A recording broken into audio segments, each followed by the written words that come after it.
Alright folks, welcome back. Welcome back. It is day 63 with Duolingo Chinese. 欢迎大家好.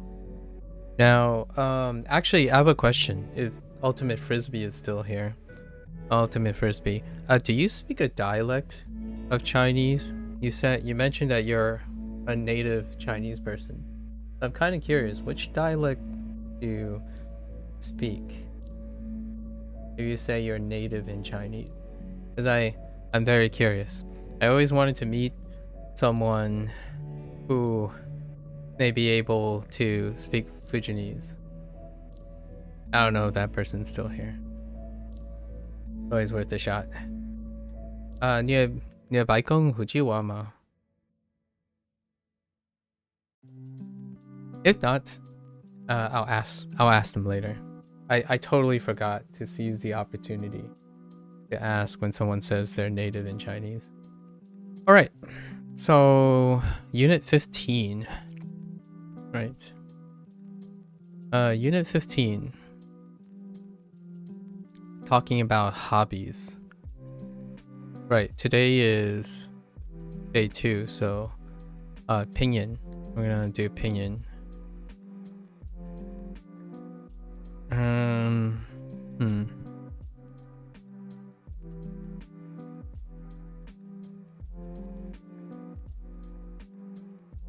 Oh, nope. Wrong tone to start off with. Chang. Yeah, Changge. Changge.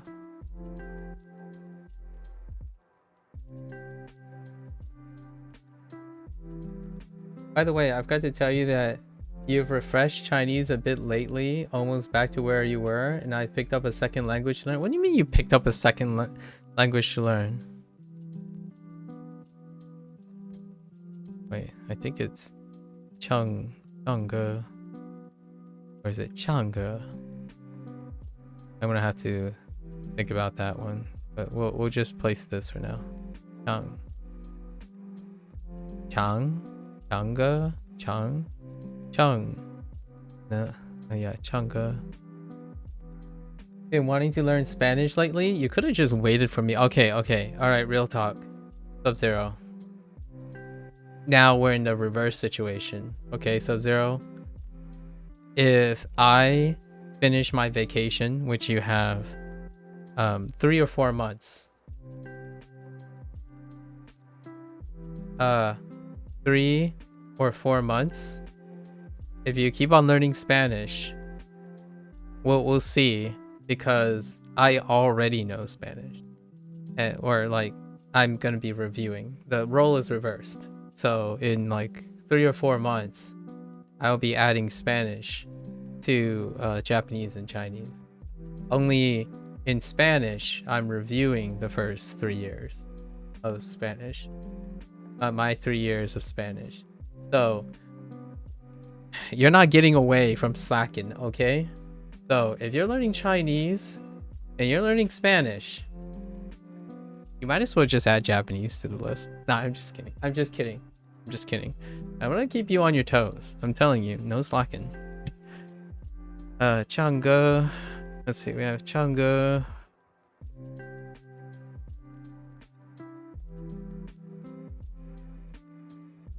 Tiao Wu.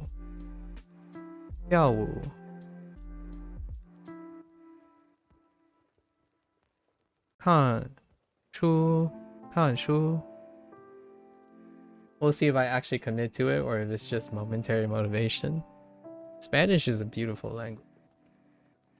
I can't wait to have conversations back and forth between those two languages. Chinese has kind of always been there. I see. Because I haven't really been interested till recently. What, may I ask, was there a reason behind it? It's obviously not your girlfriend, right? Oh wait, actually, now that I think about it, if they're from California, that is an OP place to splice English and Spanish, honestly. Count me in when you guys need help with Spanish. Nice. Yeah, I can't wait to engage in like shenanigans with like different languages. We're setting it up. Like, you know, we're just give it a year or two. Well, our conversation, we won't even have to learn language. Like, you know, we won't even be doing this anymore. We'll just be like, hey, I learned a new word today. It's like, oh yeah, let's talk about it in the target language. Imagine that. 2 years from now or something.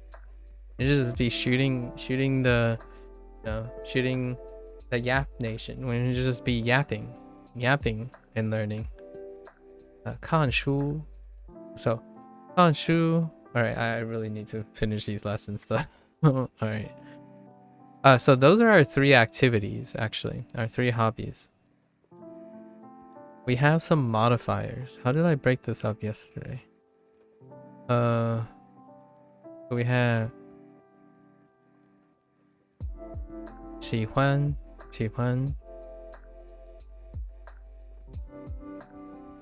and I. And then we have adverbial 最. So 最喜欢最爱.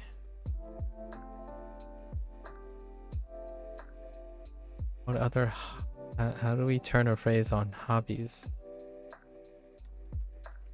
I added 英语 as a modifier, as a adjective. Is there anything else they 出歌跳舞. It was very few vocabulary. It's all about the characters, which I like quite a lot. Mostly middle school, high school that made it demotivating to try to learn it. Oh, that's interesting. I had somewhat the opposite experience. Spanish was an option, but I picked up French. It being related to school in any way just made it demotivating to learn. Sub-Zero. That sounds like a skill issue.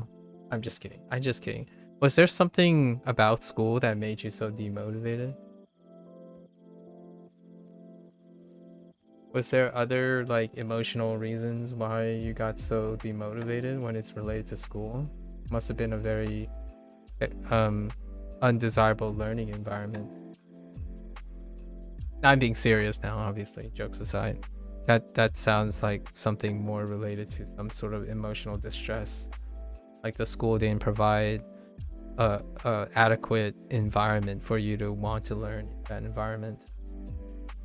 Oh, don't get me wrong. I really dislike the environment my high school and middle school was like only because of other things. But the one thing that kept me attached to the school is actually the learning part. So I wanted to go to school, overcoming all the things that I despise about the school.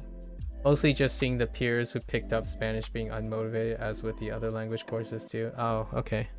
So it's kind of dealing with peers.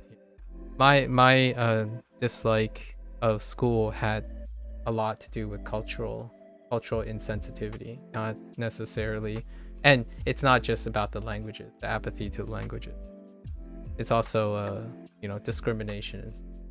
So that is something. Xenophobia is something very real, right? However, I really like the learning. I really like going to school for the learning aspect. I see that everyone hated Spanish and kind of transfer over to me. Oh, I see some peer pressuring going on. That's interesting. I chose Spanish because United States of America, right?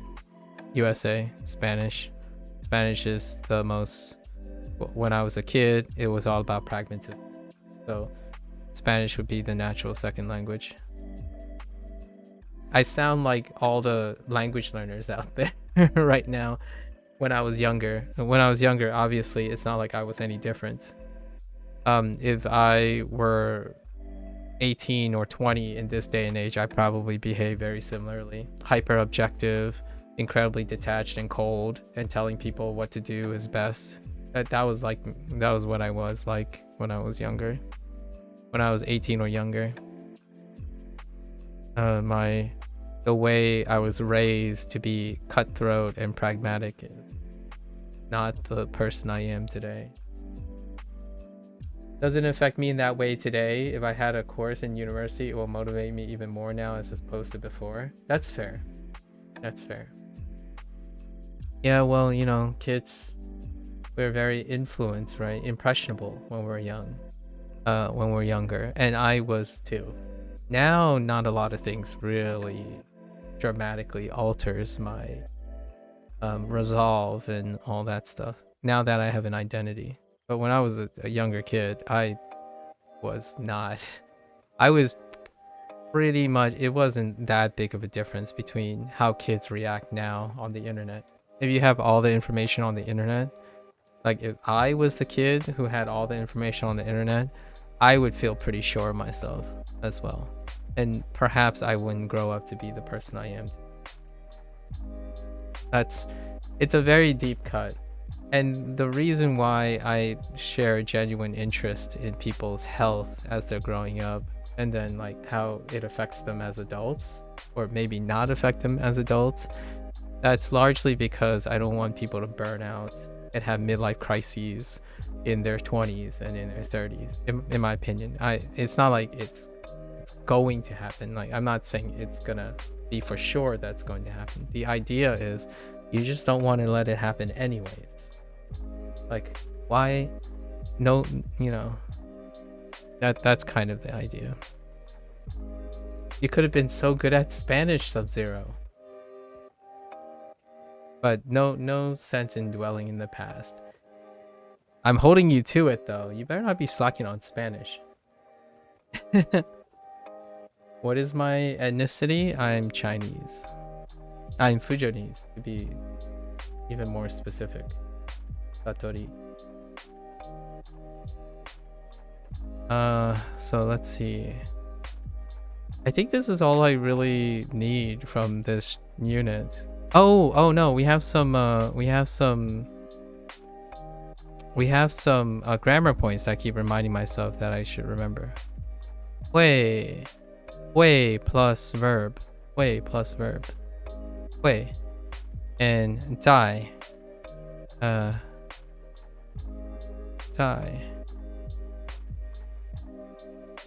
Die plus verb. What else was there? Did they add some like random vocabulary other than Yingyu? Ooh. Maybe boo? Like, I boo. I boo I. I boo I. I know, right? On the other hand, if I actually did pick it up, I would probably not be as motivated today, perhaps. Exactly. Sub-Zero. Exactly. I don't know if you always have thought about it this way, but that's exactly that's precisely how I want individuals to think about when they think about like reflecting and retrospection and whatnot, and then focusing on the present. Because where there's an action, there will be a consequence, right? So at the same time, with all that said, it's great that you're finding the motivation again to you know, explore Spanish as a possibility. And also, if you slack off on Mandarin, I'm going to find you, and I'm gonna virtual slap your computer. I'm just saying. Just saying. You better be keeping up with it. Because I'm not motivated to learn French, which is why I had for 4 years. Okay. Wow, 4 years of French? I guess there's a bright side to it. There's a learning side to it. It's always bright. Or it can always be bright. Yeah, something about starting fresh is fun anyway. Like you said, it's not a race. Not a race at all. And you don't even need to see the finish line. Sometimes you can stop at any time. And you can start at any time. And if you can get to that point, I think whatever you do will become rewarding enough. At least in my opinion. Right. No sense in thinking that you wasted 4 years of French, right? Right. That side of you does not deserve that much attention. The fresh, fun side and the positive and seeking side. Give all that energy to that. Channel your spirit energy. What is my reason for choosing to learn Mandarin? I have time to learn Mandarin now. I spent over ever since the last 5 years. I worked professionally, or I seeked a career that pretty much consumed my life. So it left no room for me to educate myself in a secondary language or a tertiary language. And I wanted it to be about video games and education. I have always been an educator in sound, mind, and body, and an educator that's focused on mental health and sustainability. However, I kind of burned out pretty hard like 5 years ago. I started this thing, and then now I'm in a very comfortable spot. So I wanted to become literate in Mandarin and speak Mandarin, obviously. So it's now, rather now than later. And I'm also learning Japanese on the side because both of those languages have been part of my life for a very long time. Like, I've listened to a lot of Japanese and Mandarin and Cantonese. I actually speak Fujianese. So, Hujiwa. My mommy by Baba Hujiunang. So, I talk to them with Fujianese as opposed to Mandarin. And they speak Mandarin. However, I don't usually speak back in Mandarin. So now is a perfect time to pick it up. Hello there, Nojo. Thanks for the encouragement again, Nojo. Always appreciate it.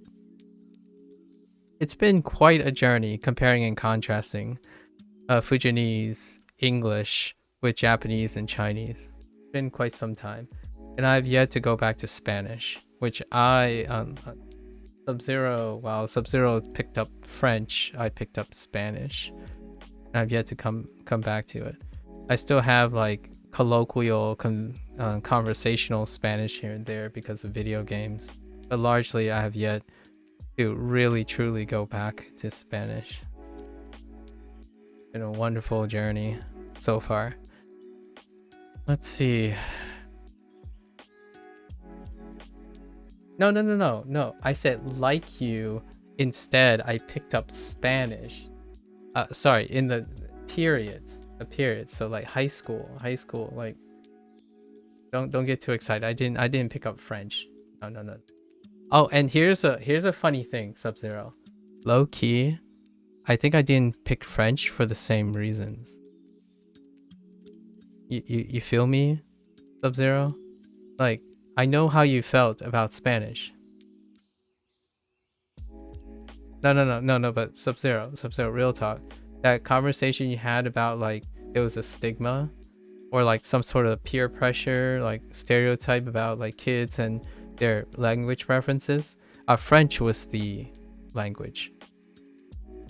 Because remember that United States. Let's just like try to unpack this a slight deep cut, but French is usually like nah, Spanish. You see, or German. Those were the three languages that were offered, but generally it was Spanish. So the vast majority of people took Spanish and avoided French, right? And this is a different time too. I know I'm much older than you. However, that type of thing hasn't faded. We were kids. Peer pressure. It's about fitting in, right? And sometimes you also get impressed upon that, right? And often when it comes to kids, you want to be around the influence outside and around you are the things that will largely guide you. So I avoided French completely. And that was largely not necessarily just pragmatic reasons. But the pragmatic reasons is one and the same. Most people spoke Spanish, like outside of English, like the next most likelihood, and everyone illustrated an interest in Spanish. And that's not dissimilar from the country cultural bias against French. Even though, ironically, you know, French has a really, really large influence on American English. So I don't know about British English, but American English, there's a lot of Frenchianisms in the now. In retrospect, I was a kid. I was ignorant. I wanted to fit in. It was already tough enough to look different, and be discriminated against. It's another thing to add, deliberately be an edgelord and try to stick out even more. Would you say a lot of people became fluent after those years of school? None of them became fluent. Almost none of them became fluent after those years. You said middle school and high school. It was only the high school years. It was only the high school years that you had to pick a language. I pursued Spanish after high school into college. And still no way near fluent. Conversational, yes. So my fluency, my knack for fluency, at least says no one on the internet, basically. If you reach a conversational level in which you go to a class and you speak Spanish in order to learn Spanish, then you are conversationally fluent. I don't care if you're stuttering or anything. The idea is if you're in a mindset where you can solve and learn vocabulary in Spanish, usually it's in college that you'll probably be asked to do that. In high school, it's a bit of a soft thing. Like, oh, the teacher is going to encourage you to try to do that. But in no way during my time, right? How long ago that was that? Like, how long has it been since I've been in high school?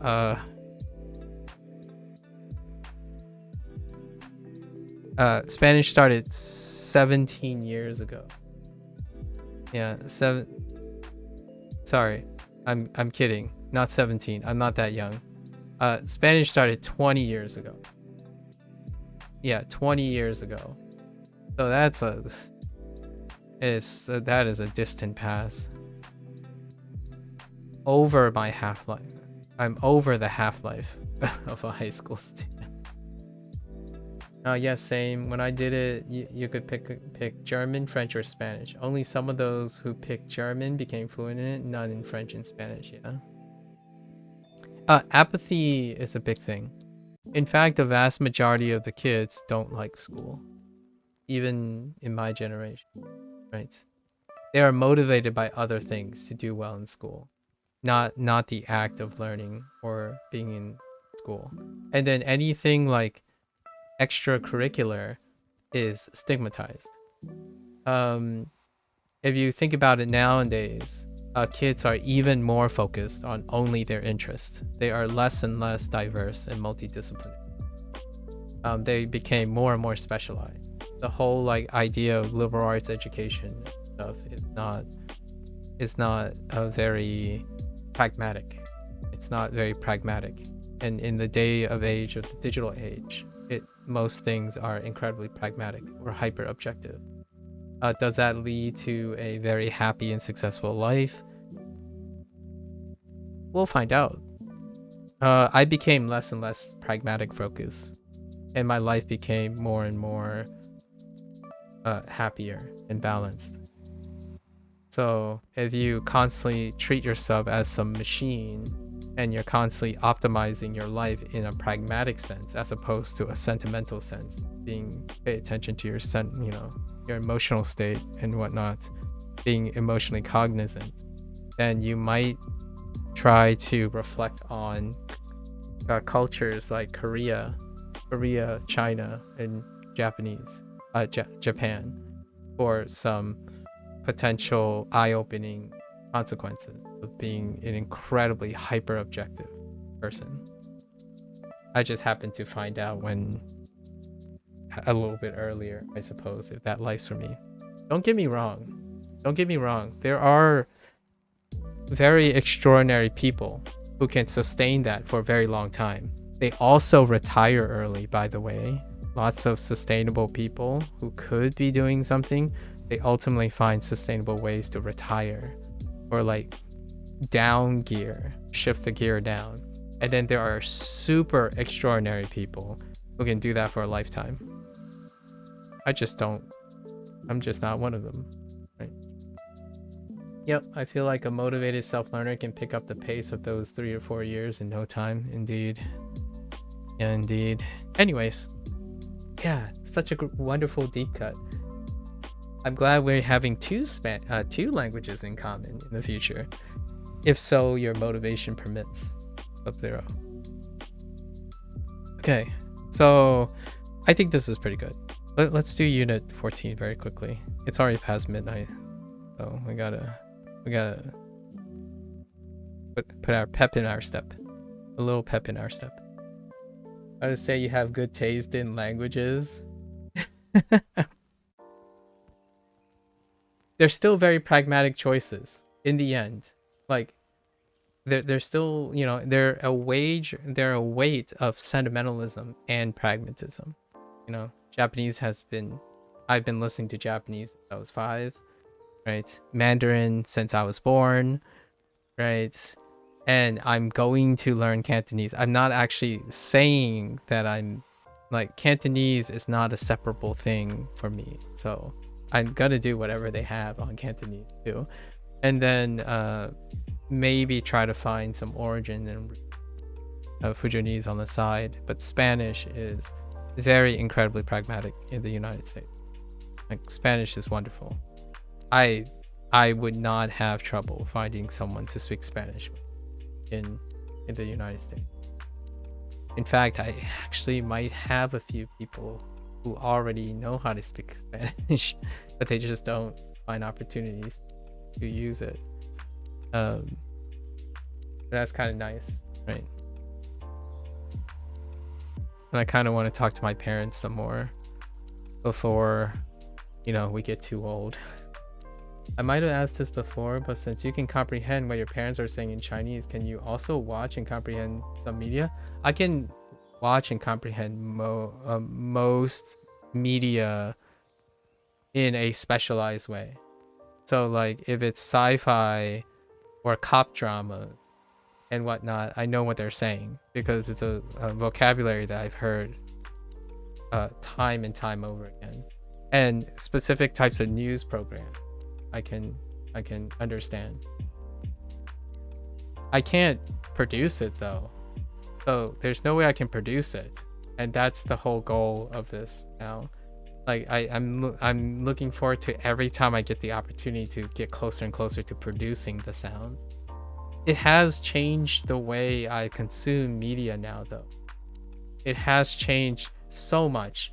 Now it's like every word they say has a character, and every word they say have a feeling in my throat. So what I mean is, when I hear, you know, 多少钱, right? 多少钱, I can feel it in my throat. Like I can imagine how to produce the sound. And I can imagine the characters, and I hope one day I can imagine me writing it while I'm hearing it. That's how I kind of visualize language and ideas. Right now though, it's more like, oh yeah, that's exactly what they're saying. Like if I'm playing Neverwinter or something, I would have a Chinese program on the side. It would be no different than having an English program on the side, and I'm just like doing something and I'm hearing the sounds are going through, and I'm like, all right, I know what's happening. Like, and occasionally I look over, there's an action scene or something. I still do those things. So I want it to be clear that it's like that's what happens when you immerse in something, but you don't combine it with active learning. I think it's something that's very difficult to describe to someone who may be acquiring their second language and they believe immersion is the gold standard. So they consistently immerse in something that they would naturally pick up the language and produce a language and construct a language. I don't think that is the case. However, it is an excellent place to start. If you naturally already like being around a language, that's so fantastic. Because the moment you start actively learning and studying, everything feels like it falls into place. That's what learning Mandarin is like for me. Every time a new word shows up, a new character shows up, all my memory just surges into that word. So it takes like less time. It's kind of like how kanji is being done now in Duolingo. I spent like 160 days only reading the majority of hiragana reads and like vocabulary in hiragana. But the moment a kanji shows up and I know the read to that kanji, it's only one step towards that kanji. And that is the closest thing I could say that I have for Japanese. In Chinese, it's more like I see the character, I hear the character, and immediately I'm like, I know where to use this. I know where it's going to be in the sentence, and I can't wait to use it in a sentence. That's kind of like the idea. I'm finding all the missing pieces, and it's been so good. That's why I kind of, okay, low key, that's also why I do a Chinese at the end, because it's a different feeling. And I chose these two languages to be staggered because I know the feeling and the approach is going to be different between the two. I'm not gonna beat around the bush.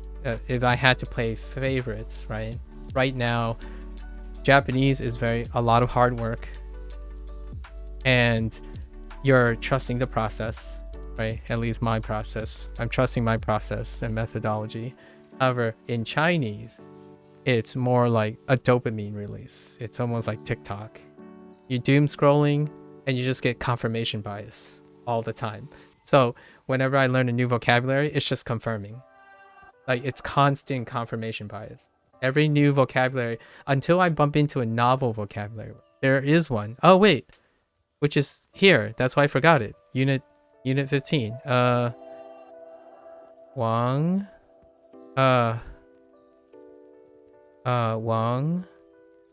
Wang 电脑.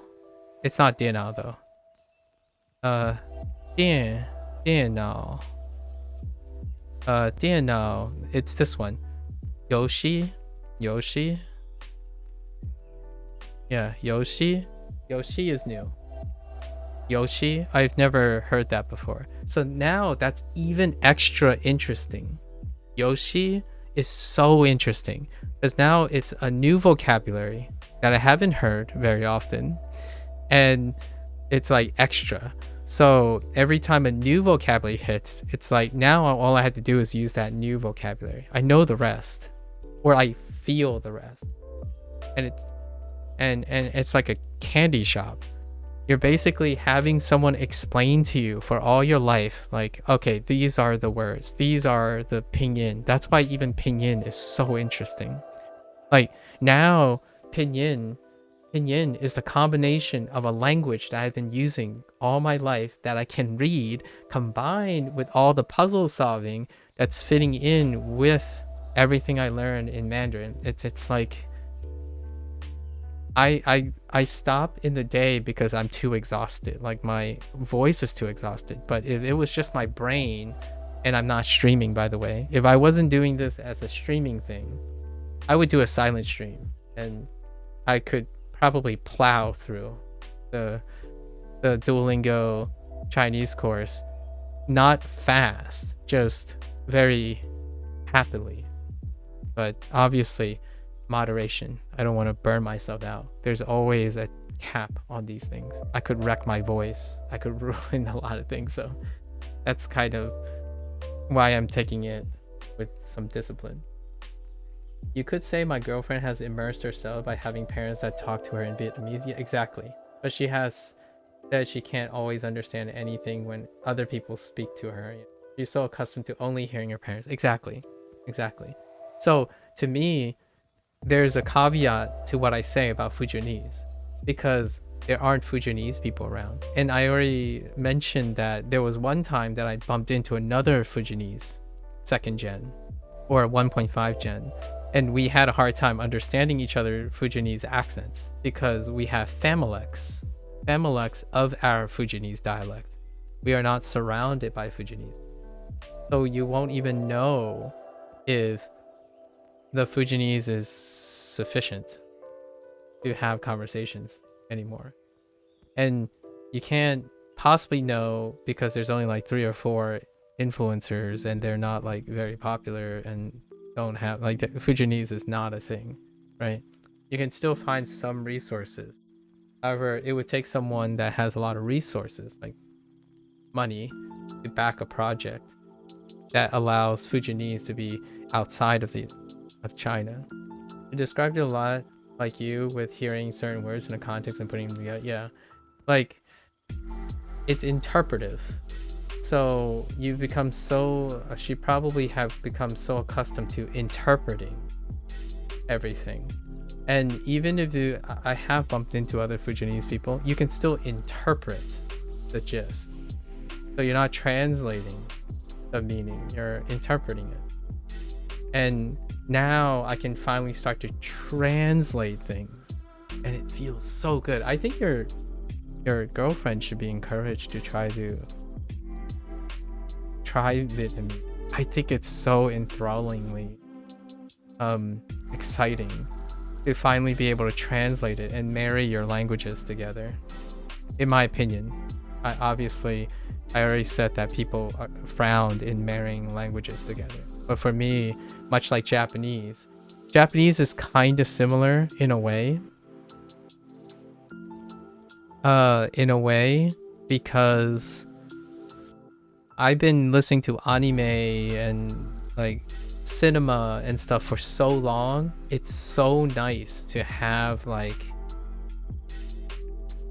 characters and writing and me being able to pronounce things, even if it's not the correct pitch accent, even being able to engage in it for so long that it's so like today. My favorite thing here, let me give you a little tidbit for rewind from today.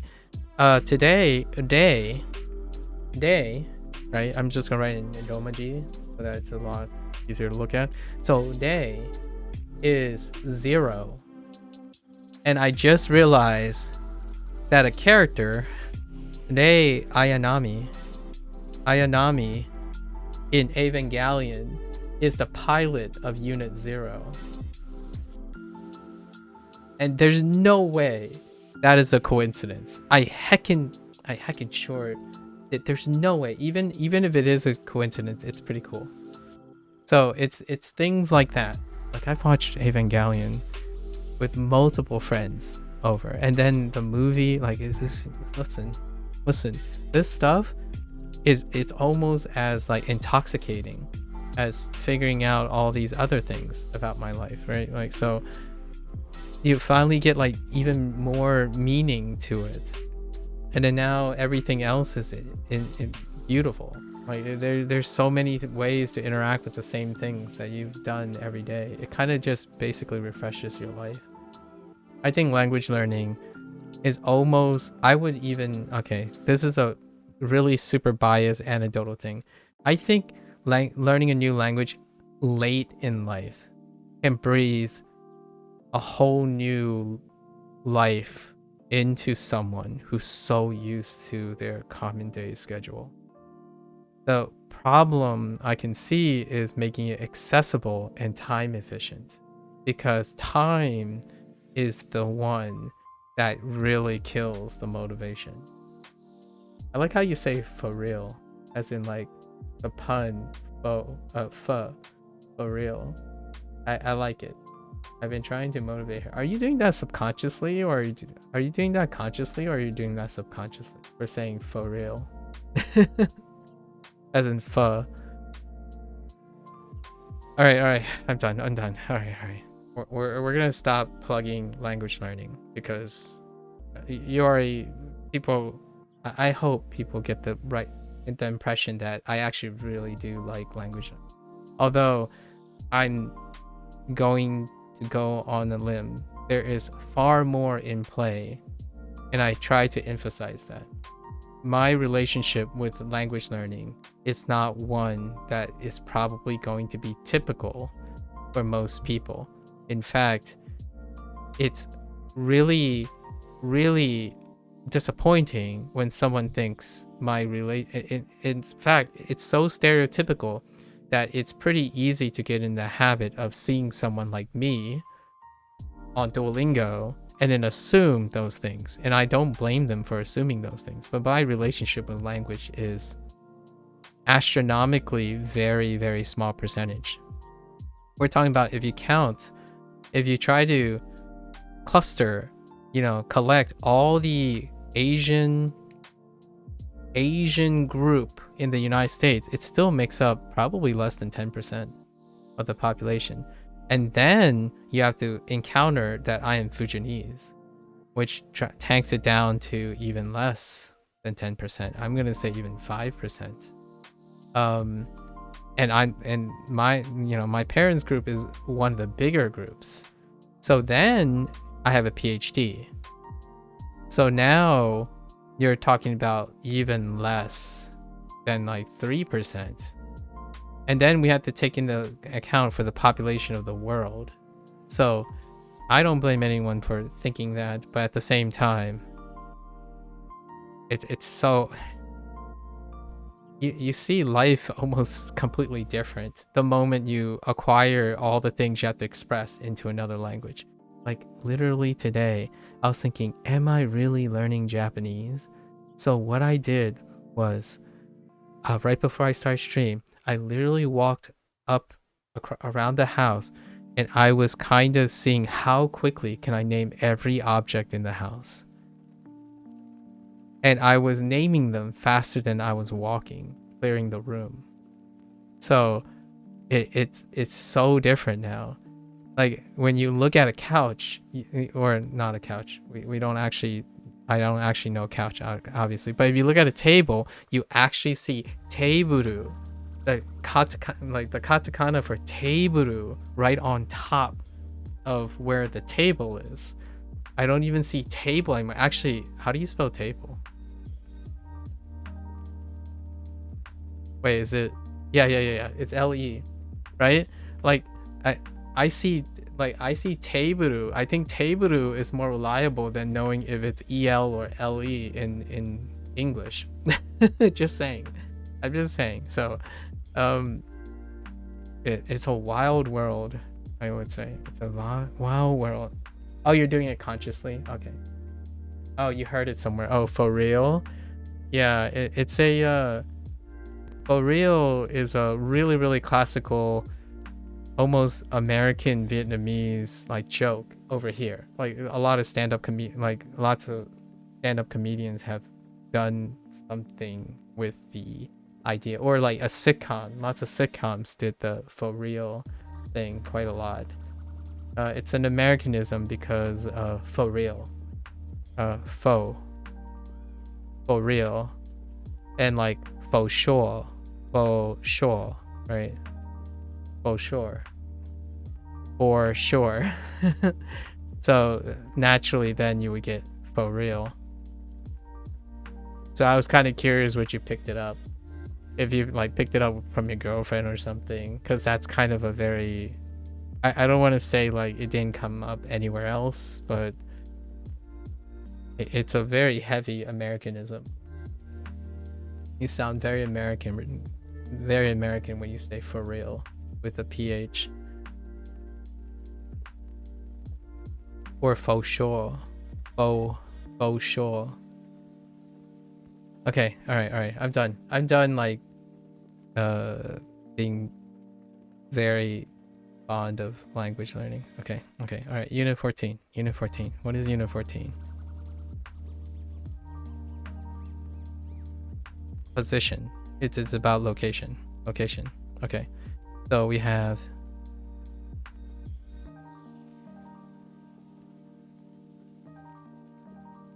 bien,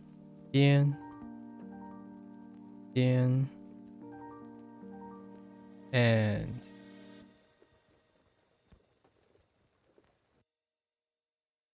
Mia. Oh my gosh, my lopsidedness.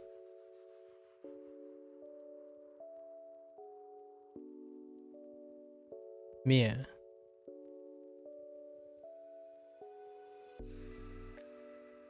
yo 着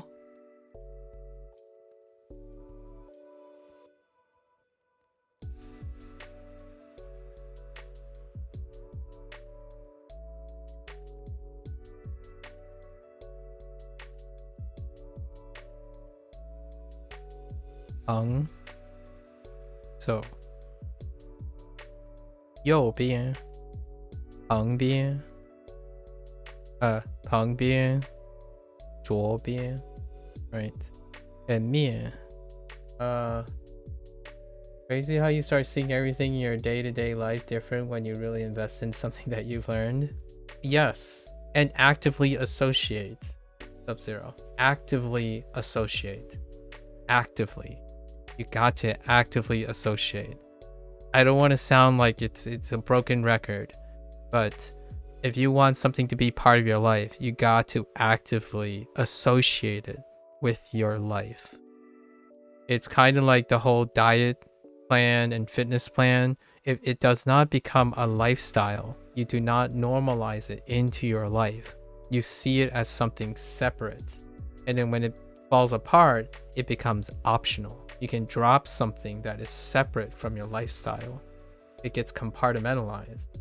So when someone says, I speak Japanese only when I'm in Japan, I speak Japanese only when I am speaking to a Japanese person, that is very different from I speak Japanese because I think in Japanese, or I speak Japanese because I can, or I speak Japanese even with myself.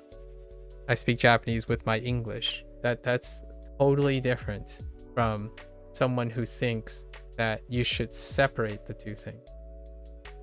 At least in my opinion. I sound like a broken record, but oftentimes I've become, with humility, I like learning things. I'm not very good at mastering things. However, I'm quite great at learning things. Maybe to 80%, like 80-20 rule. I'm pretty great at getting the 80-20 rule. And what I can earnestly say is, if you want to retain all the things, or try to retain as much value of all the skills you collectively make, you have to integrate all of them, or attempt to integrate all of them into your lifestyle. So you tackle problems, tackle things and learning things with as many of your old experiences, all your skills, so you retain those skills. How does language learning reinforce my science? Well, a lot of the things regarding scientific methodology, how to create output, input, how to measure it for its fidelity, that came from my science background, right? Like, the more you put of all your skills, the more likely they don't rust. How do I use Duolingo? Well, I play video games. There's elements of how I approach playing video games in here somewhere. I'll let you figure out where it is. Sometimes I kind of highlight it, but no one asked. And no one asked, like, oh, where did the inspiration come from? Like, why are you doing this thing? Like, why would you do this thing? So it's not like I'm gonna explain everything to anyone. If no one's interested, then I won't explain it. But I can honestly tell you, I leave very little things off the table. Every time I speak, it's based on a story of something, or someone else's story, or my own story. I don't speak empty words. I try not to speak empty words. There's not enough time in my life to use empty words. Like, if someone asks me something and I respond with something, you bet that's based on experiences. They're not empty words. Like, oh, I don't believe this. It's based on experience. Like, it's not belief. It's often experience. Experience. So anything that's negative becomes something useful too. All my mistakes are useful. I don't forget my mistakes. I actually try not to forget my mistakes. All my embarrassments, all the things that a lot of people want to forget, that's understandable. Trauma is very real. If I had trauma, I wouldn't know yet how I would overcome it. In the sense of like how I approach it, I ideally would attack the trauma head on. I would convert the trauma into something that motivates me and changes me to actively use that trauma as a value to someone else. That might sound like someone exploiting their sob story for profit or something. That can very well be a possibility. However, I don't need resources, so that trauma can only be used positively, right? That's kind of the idea. Happened to me after, okay, whatever it's language, science, or whatever happened to me after learning more about electronics too. Nice. And I think I heard for real in a TikTok. Oh, that kind of mixed. Or someone talking about someone eating Vietnamese food. Oh, also, does it happen to be a sitcom with a gag reel in the back? So there are a lot of sitcoms with gag reels that make the for real thing, and it's usually a white guy.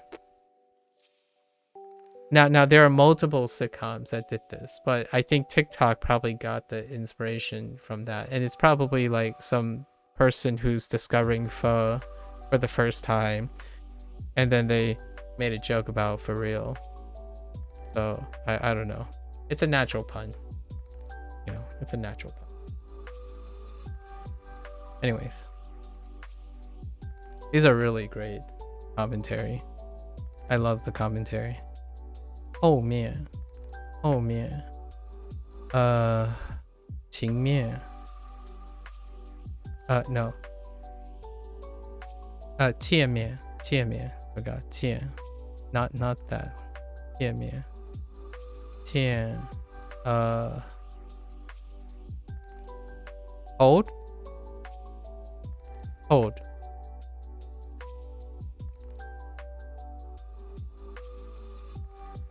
Why am I drawing a blank?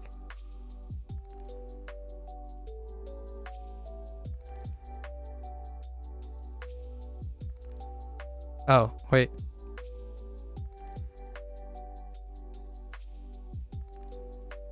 Uh-oh. I'm drawing a blank. Wait. Oh, no. I know. What am I doing? I know this.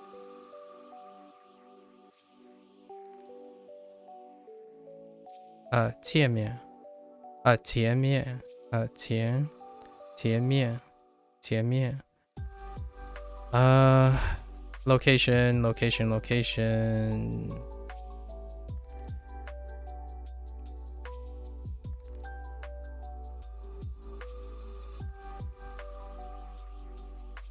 这里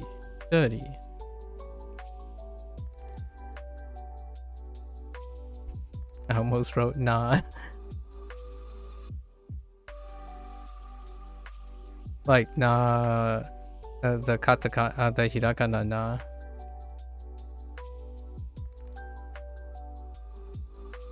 Whoops. Nari. Nari. Naughty.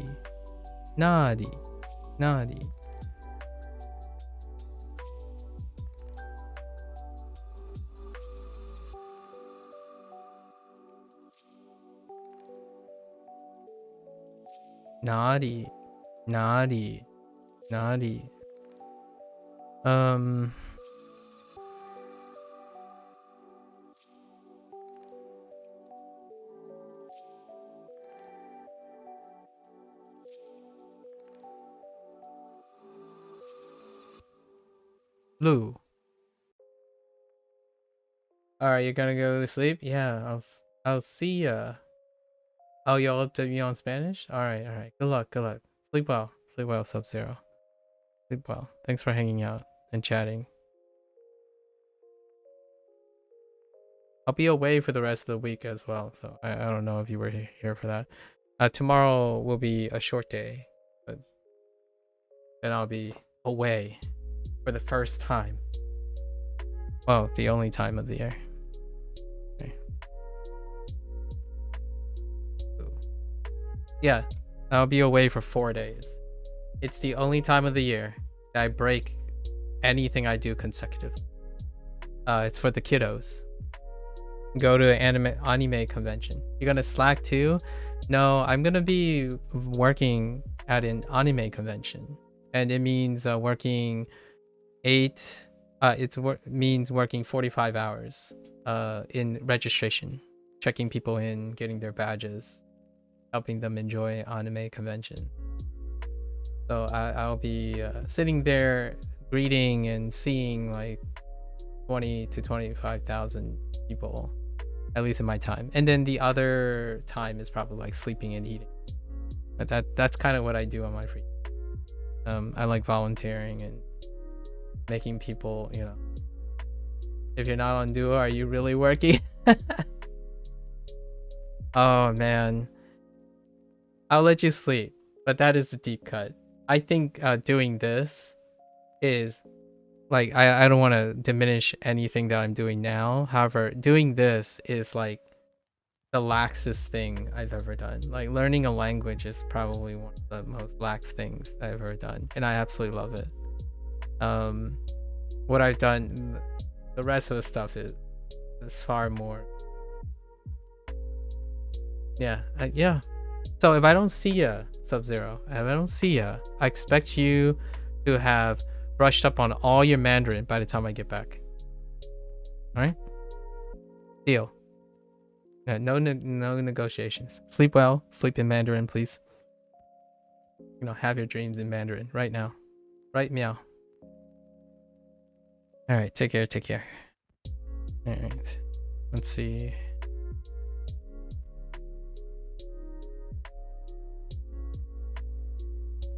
Deal, peace. Yes.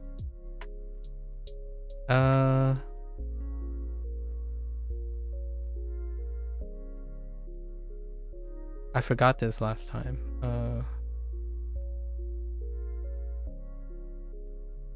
Yeah. So that's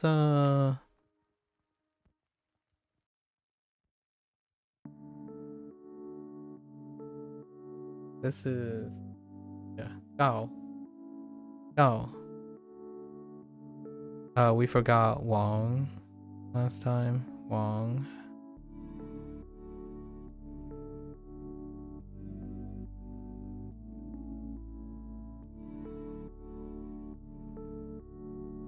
Wang. Forwards.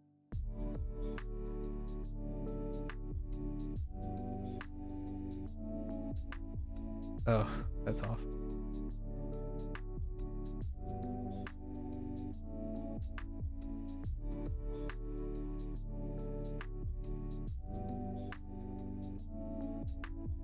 Joel. And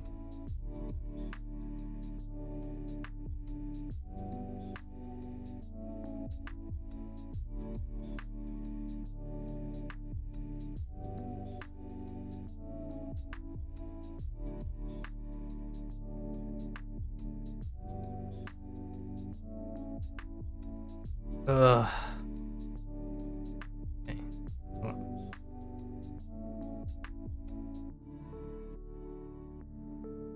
Oh my gosh, what is up? It's like there's a void space in my tablet here. What the heck? It just doesn't want to move.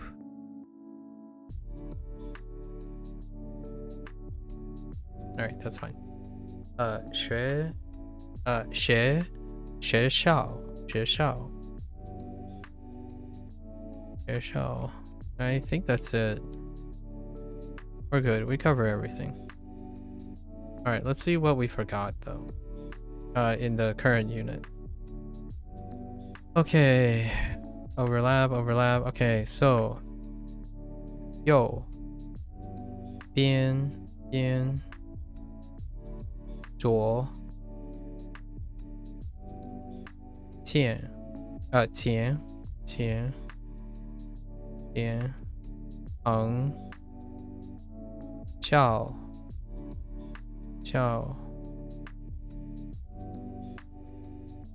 路告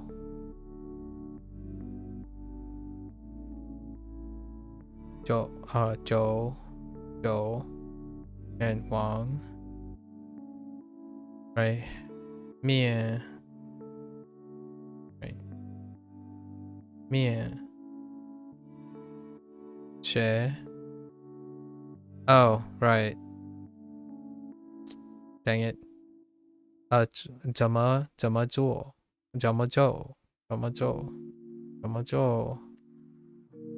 yeah oh oops 后面 oh 他们 alright 他们 and 我们的 okay that's fine that's not too bad 那里 and 这里 and 哪里 alright I kind of skipped a few it's okay we're kind of getting past that now we have a new unit soonish and we need to know these characters we need to know how to write these characters what did we forget so 电脑王电脑 and then 游戏 so 电脑游戏听 oh I forgot 听 for listen 听 like 听歌唱歌 fine 看书英语爱最 is missing 最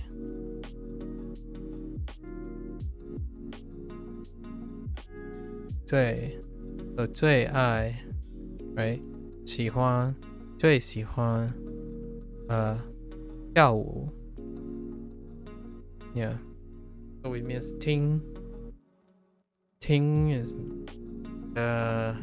okay I'll be a little bit more vigilant I was a little yappy lots of yap okay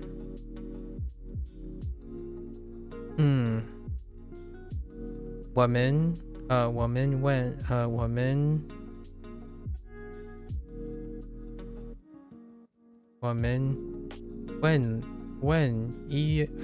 医生我们问医生我们问医生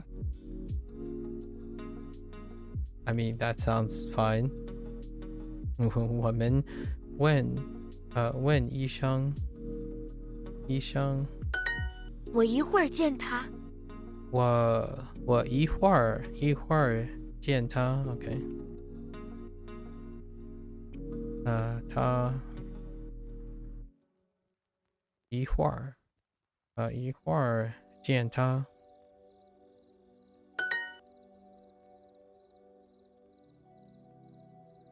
你问老师你们对你们问老师这是你的汉语老师吗？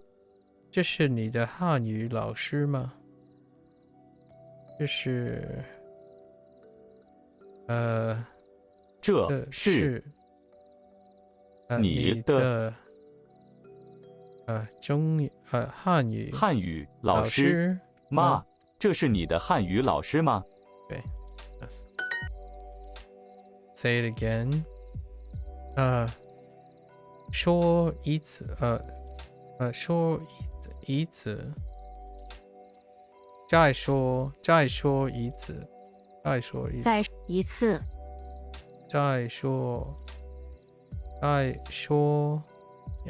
再说一次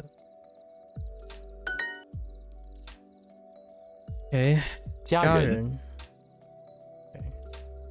问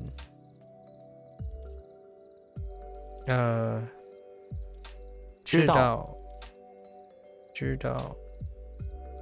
英语爱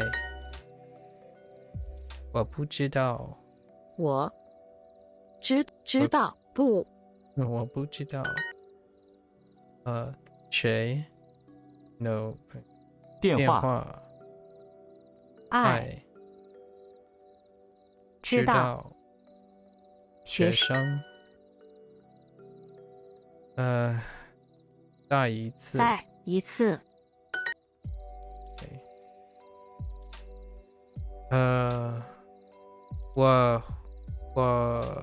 我一会儿见我的医生。我一会儿见我的医生。怎么样 ？No? Yes? 怎么样？ No. 最近怎么样 ？Yeah, that's yeah. 最近怎么样？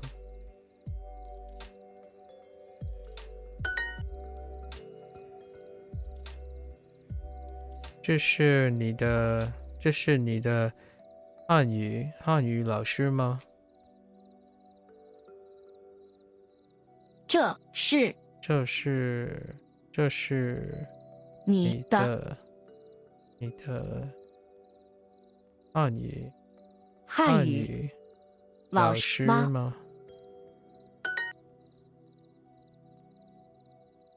最近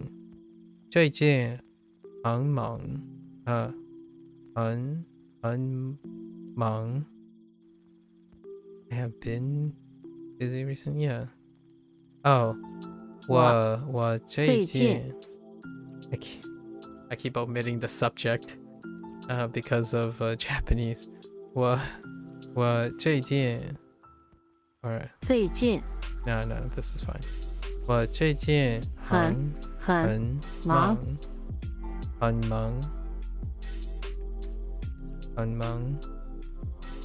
我最近很忙。See you in a bit. 一会儿一会儿见。Yes. 一会儿见。一会儿见。Okay. 我一会儿见他。Okay. All right. We're fine. When.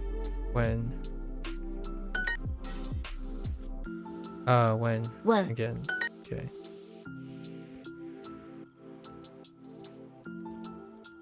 帮助。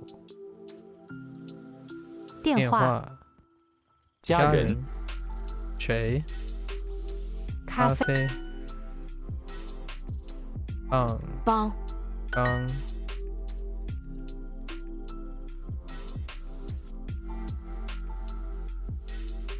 到。知。when sorry when 请约爱请英语号码 keep saying 号码帮助到 when 呢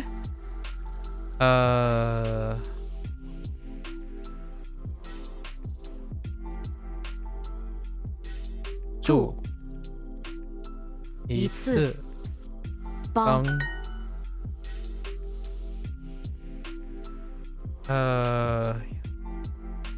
Oh, I was gonna do it with. Okay, they did it differently. Okay, 你不喝咖啡吗？你不喝咖啡吗？你不喝咖啡吗？喝咖啡吗？ I was gonna say 你不喝你喝不喝咖啡 instead.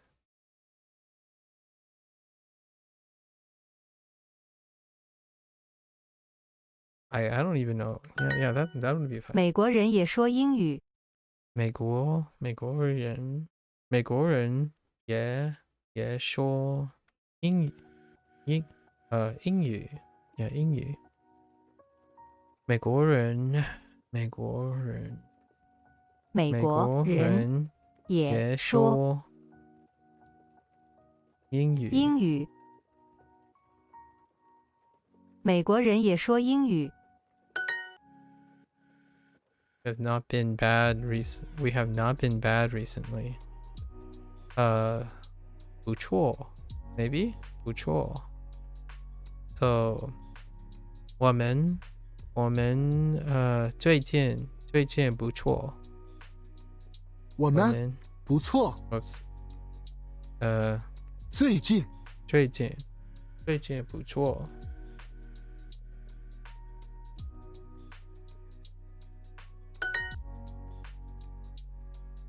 英语。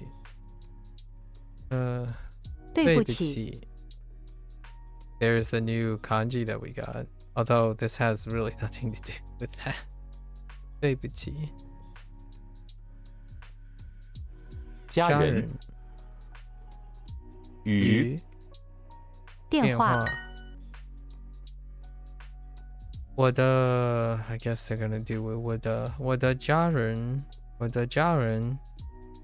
很好 maybe 很好。最近很好 or what are they going with here?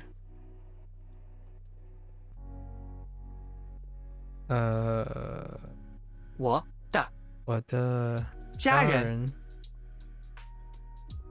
最近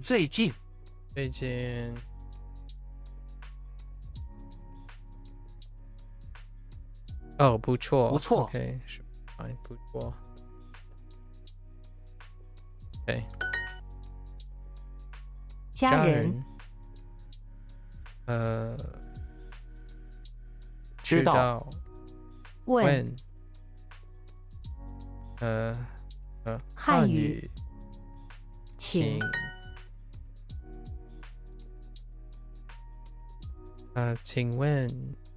请问帮助我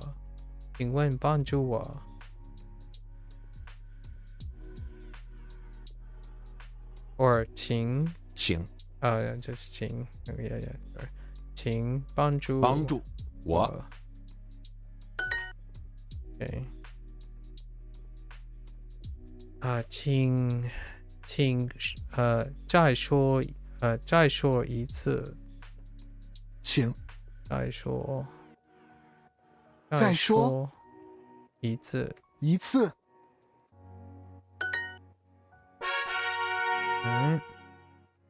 OK 请OK 住一次到帮oops 问OK 进最近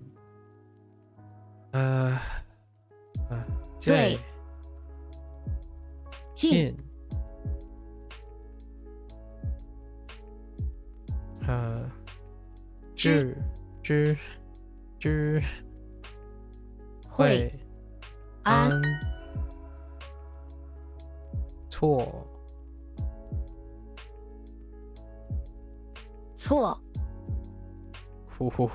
That's kind of mean actually. That's kind of mean.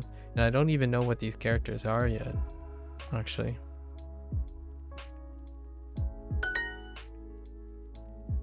问马知道请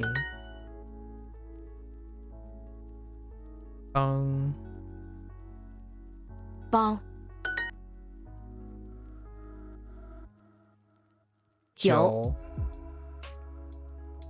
到帮问错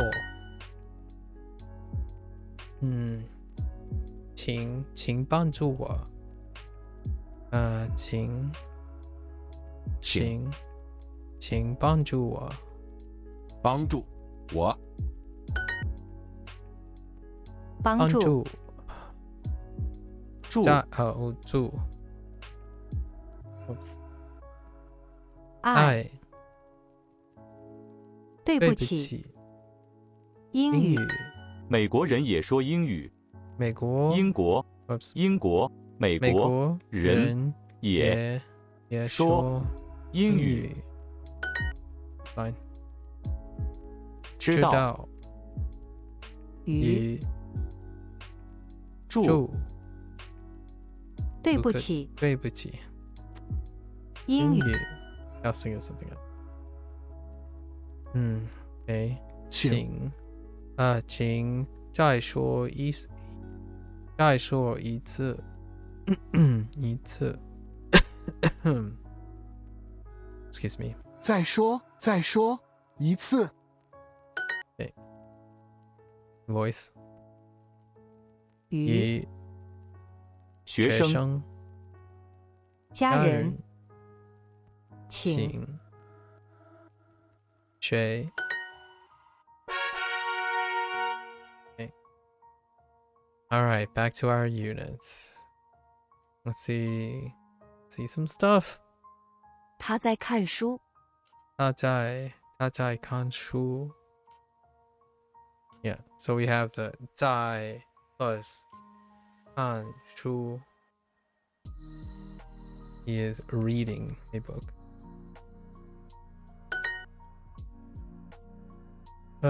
我的孩子爱英语歌。我的孩子爱英语歌。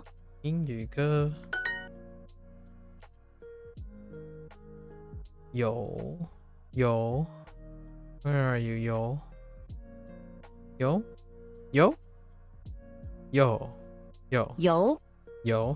Sorry, I just missed. 家欢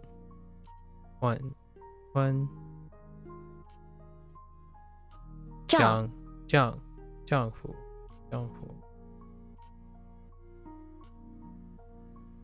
有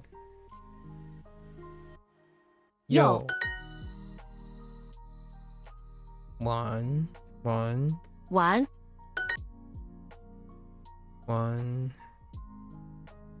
戏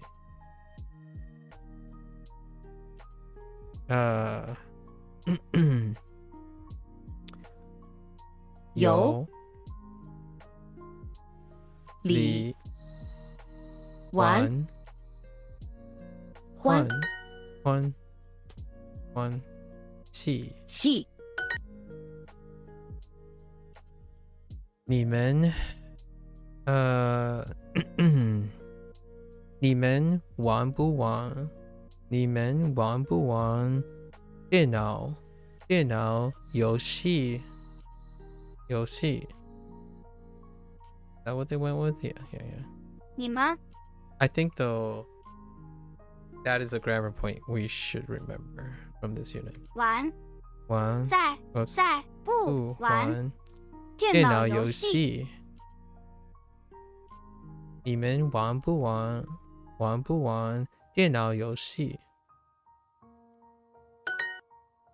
Okay. 欢你最喜欢谁？你最喜欢谁？他们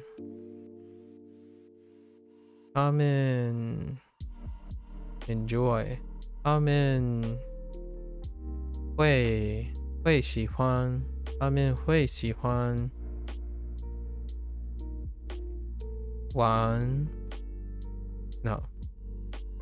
Do they? Yeah. 他们会 wait, no. Enjoy. So 他们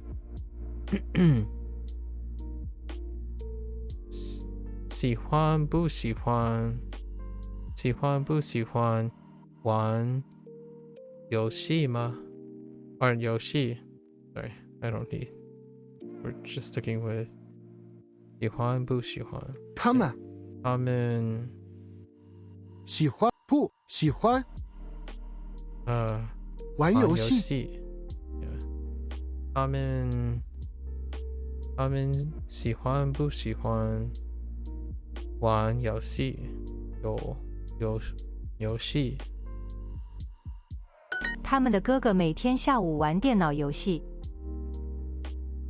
Okay, sure. 他们的哥哥每天下午玩电脑游戏。他们的哥哥每天下午玩电脑游戏。他们的哥哥每天下午玩电脑游戏。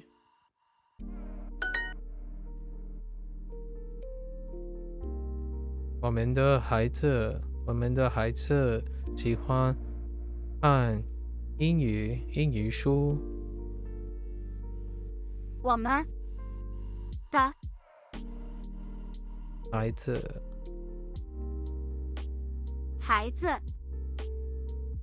喜欢看英语书。他的妈妈最爱看英语书。他的妈妈最爱看英语书。Okay. You don't do this very often. Is 他的妈妈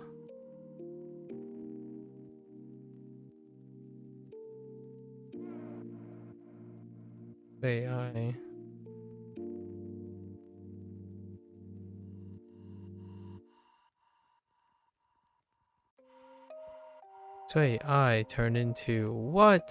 Okay, that's fine. It's still the same thing, really.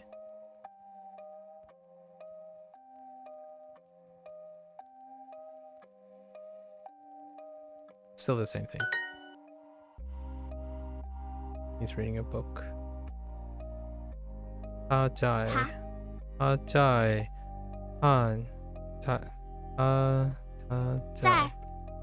看书。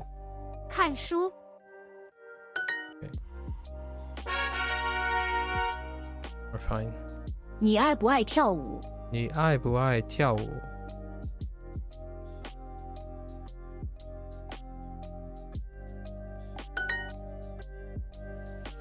听。你爱不爱跳舞？ Oh, do you love? Yeah. 你爱不爱跳舞？跳舞？你会唱英语歌吗？你会唱英语歌吗？英语歌吗？哦。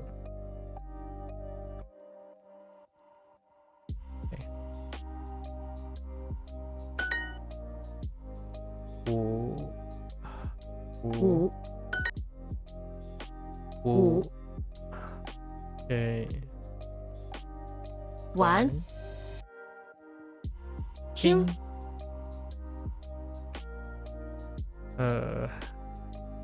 有。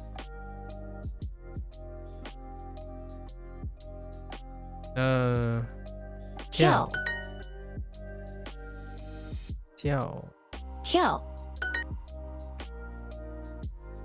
听。跳。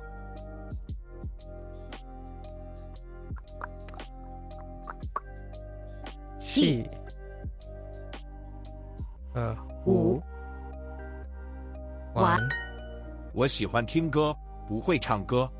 我喜欢听歌，不会唱歌。不会唱歌。哦，I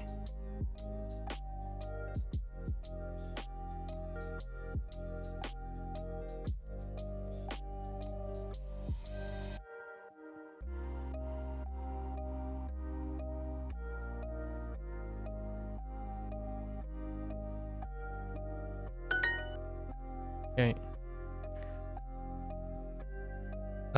我不喜欢听他的音乐。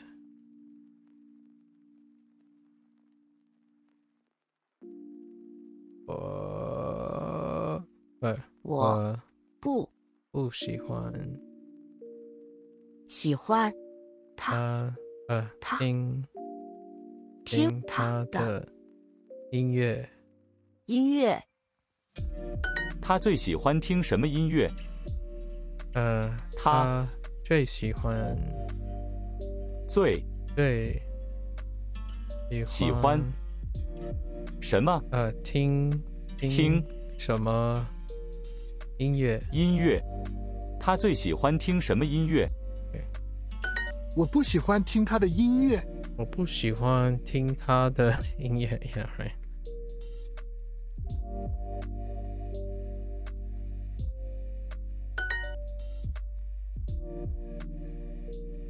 我的朋友都喜欢跳舞。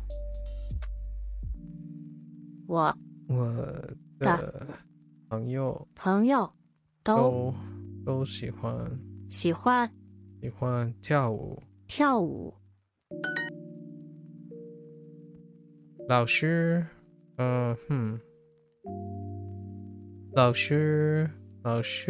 会唱会唱。Oh, I didn't look at the pinyin for 唱。老师会唱汉语歌。老师会唱歌 Sorry 唱 Oh, it is Angie. Just by the way that synthetic voice chokes on it. 唱汉语歌。That's a grammar point. Good to keep it in our brain. Grammar point. Can you sing English songs? 你会唱英语歌吗？英语歌吗？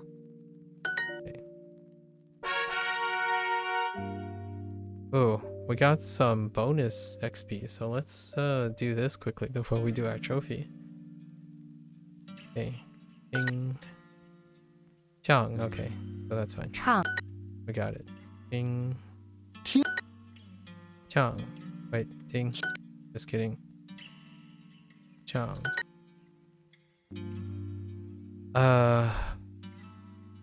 Oh, we screwed up on this yesterday. 到 Ow. 往见唱听听唱听听听问在唱没唱唱请住听爱唱听往听唱问没 I don't know why I was sitting on that. Okay. 最近 Okay. Yeah. 听 Oh. Same radical. Fair enough. 听听进 Wait, what? 最最近最近最近听听听 OK 听书星期日、星期二、最近听听喂喂最近最近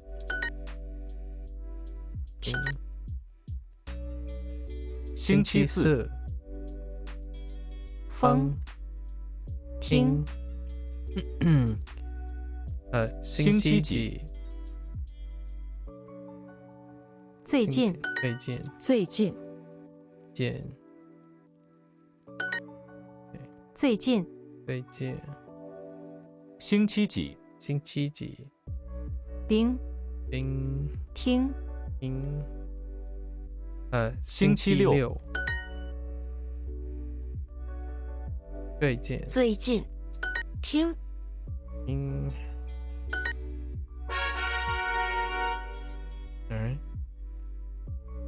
跳舞跳舞 oops 跳舞跳舞跳舞跳跳舞跳舞跳舞跳舞跳舞跳舞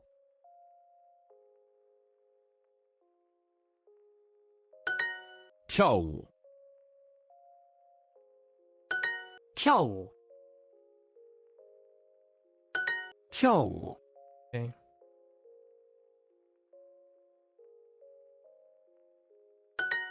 跳舞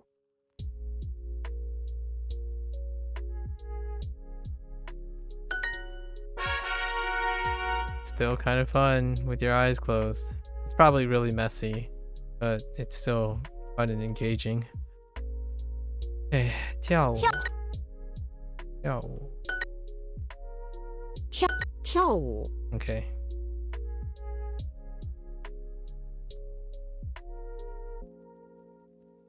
Oh, 跳舞跳舞 I don't think that was close.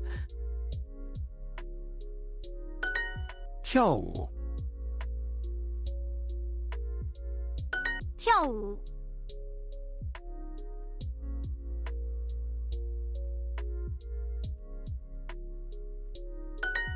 跳舞跳舞跳舞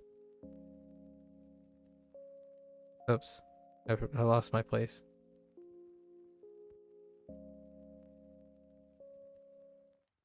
Ah, yeah, this one's tough. This one's really tough. 跳舞 Get the spacing.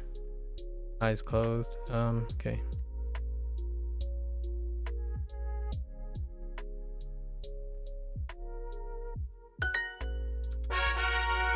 That one's tough. Oh, hey, meaningful components. In Chinese characters, some components can often indicate aspects of the meaning of the characters. Yeah. Yeah, so they're introducing a different component now. The component 好 can mean 好 can mean mouth and is often found in characters that are related to the mouth. Okay. I like Chang. Yeah. Chang and 吃. Some radicals can stand alone characters like the 考 and 女 radical, but others will change shapes when it's combined, like the 水 and oh yeah that's a simplified. That's why we did it. Okay. It's fine. 考 吃饭 you're fun. 唱歌 Anka. Dude, what is up with the bots today? I'm gonna have to put a filter on the bots. Like these advertisement bots. Holy heck. I'm gonna have to moderate them. Auto filter them. Sure, fine. 唱歌歌吃饭，吃饭唱歌吃饭吃饭，唱歌，唱口哦吃饭，吃唱歌唱歌米饭，吃饭，吃饭 whoops 唱歌，口， Okay, I got it.唱歌歌唱歌歌，几月？唱歌，这里，月，歌歌，歌唱歌，唱歌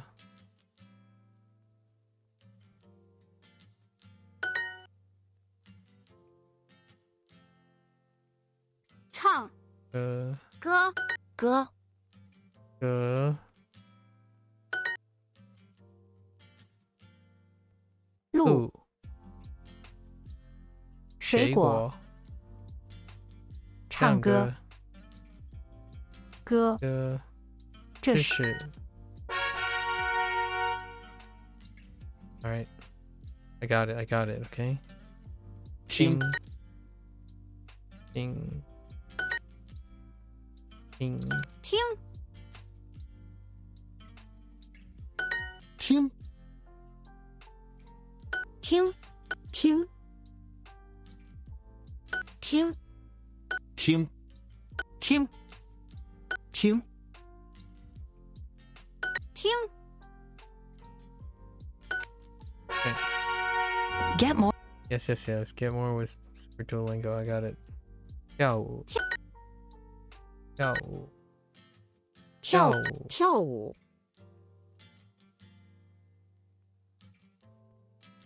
Oh no. 跳舞，跳舞跳舞，跳舞，跳舞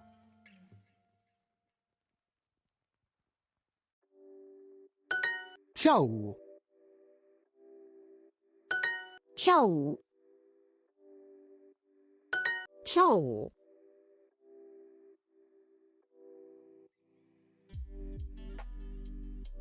跳舞，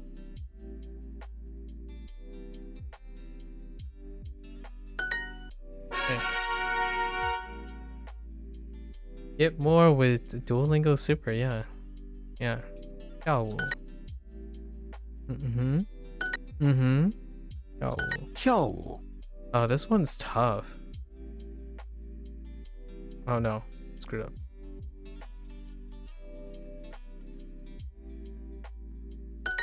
跳舞 That's spaced out so far. Okay. 跳舞，跳舞，跳舞，跳舞， I'm just gonna have to look at this a couple more times.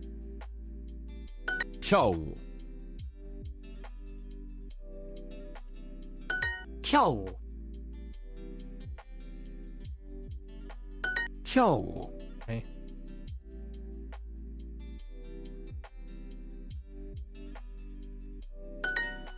I'm not so sure about that one. Okay.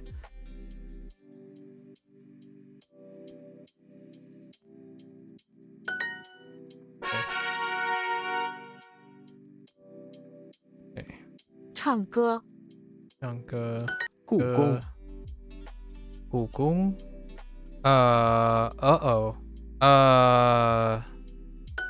yes. Interesting. 故故宫共 How is this relate to 唱歌？唱歌，唱歌，故宫，故宫， Interesting. 凯文，故宫，故宫，你的唱歌舒服，故宫，宫唱歌，唱歌唱唱歌歌，故故宫宫，故宫，公寓，唱歌，也是房子，唱歌，唱歌下午，下午唱歌，唱歌客厅，客厅医生，医生故宫，故宫唱歌故宫，故宫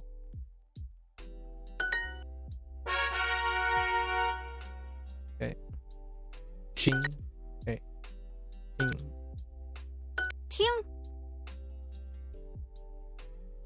听，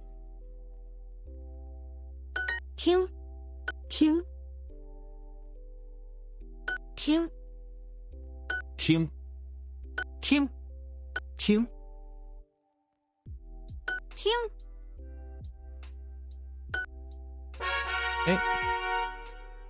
，All right，唱歌，唱歌哥哥，哥哥，Okay, that's fair, actually. Oh, the second one is a lot longer, actually. 歌歌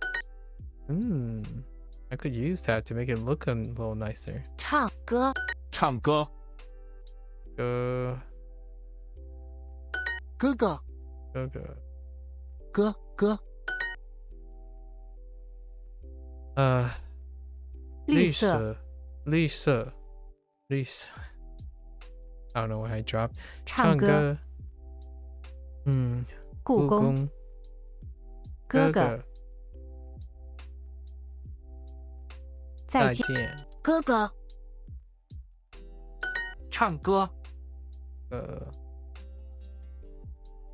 唱歌，哥哥，绿茶，做饭，哥哥，绿色，唱歌，唱歌，你好，你好，唱歌，唱歌，故宫，故宫，哥哥，哥哥，绿色，绿色，唱哥哥， My eyes are like, my right eye is kind of like, okay. We got to 15. Let's do the. 你在做什么？你在做什么？你在什么？ Oops. 做做什么？你在做什么？你爱不爱跳舞？你爱不爱跳舞？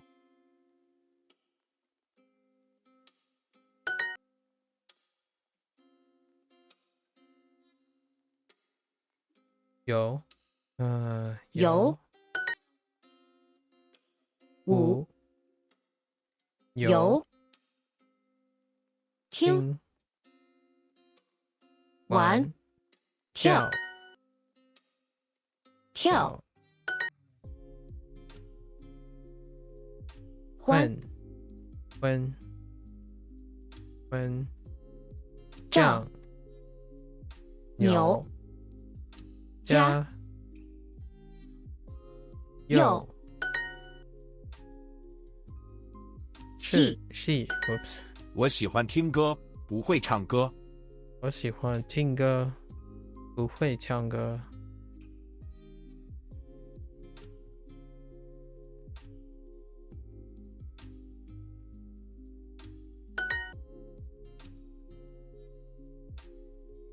游戏。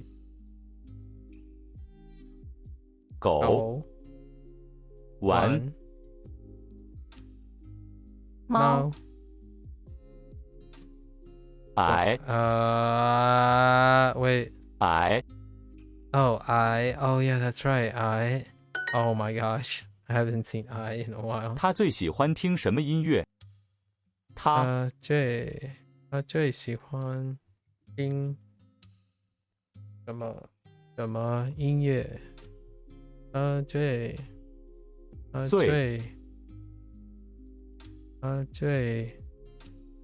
爱会 what 喜欢他最喜欢听什么音乐？唱。电脑。儿子。矮。女儿。Okay. 女儿。谁的电脑？这是谁的电脑？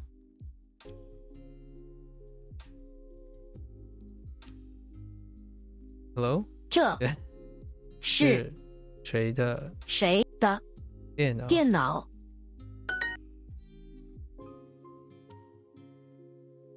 学校。游戏。书。喜欢。电脑。 Would you like?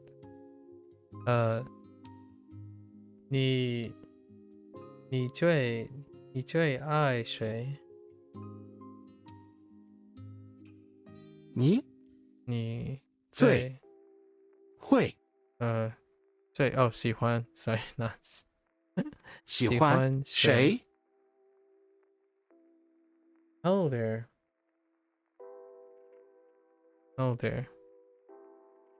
JV.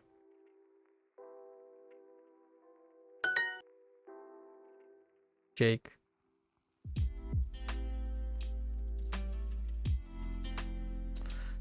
What books do you like to read? 你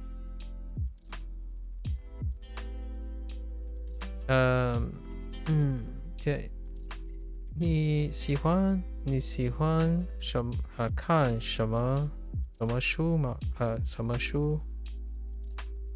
喂，我看喜欢你喜欢看什么书？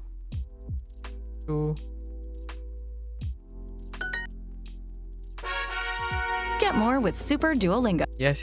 Get more with Super Duolingo. Okay, so we'll complete these, and then we gotta write some vocabulary out. We gotta get these down.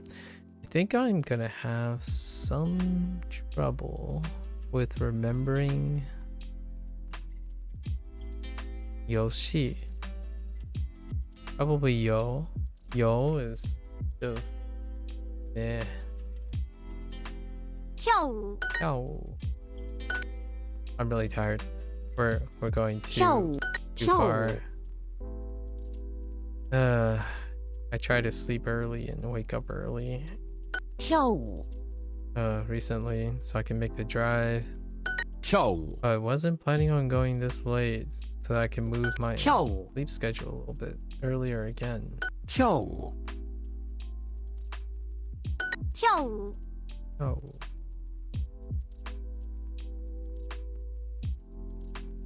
跳舞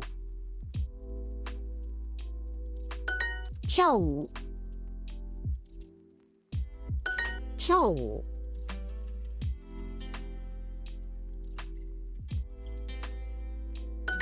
跳舞 Okay.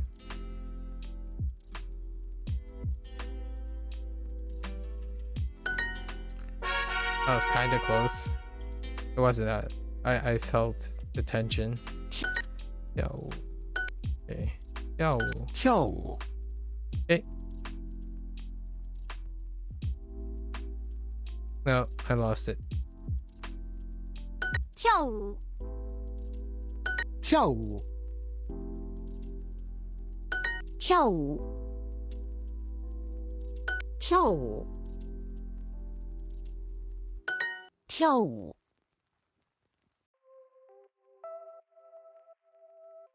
跳舞，跳舞，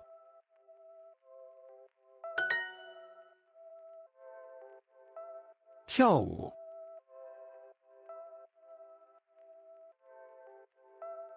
跳舞，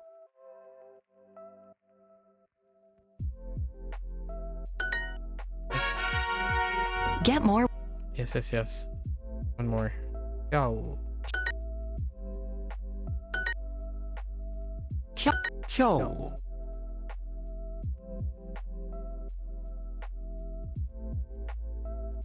跳舞，嗯，跳舞，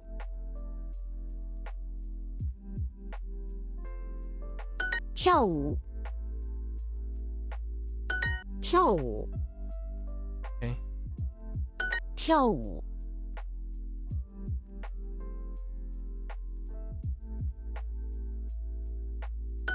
跳舞，跳舞，跳舞，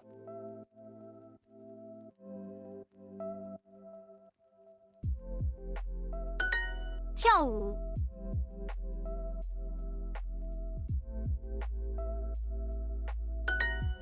Okay. All right. Oh wow, I didn't finish last time. Yeah, I got so sidetracked last time. But I think this is a pretty good place to stop. And then now we have to. All right. Let's collect. So, what kind of phrase would I want? I want 电脑. So, 电脑.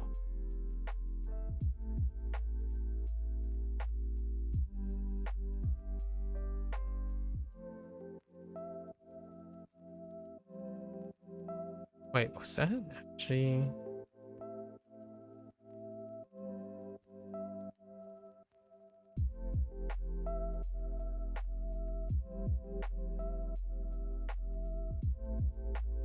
Oh, the inflection is incorrect on. Okay.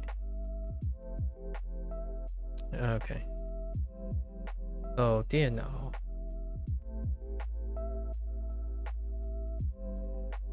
And then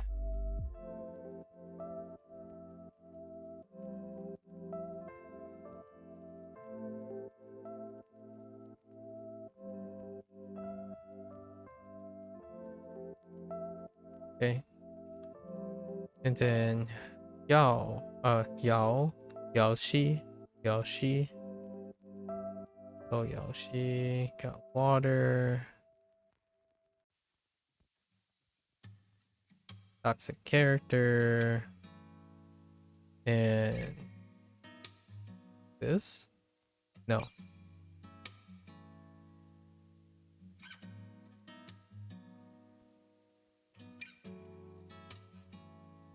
C.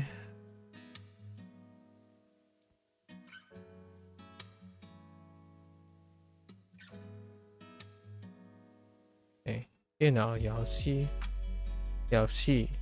电脑游戏 C. 王 Oops.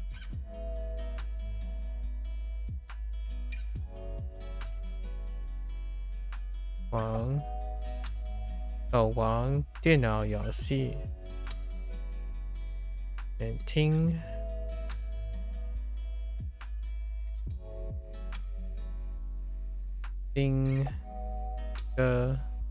歌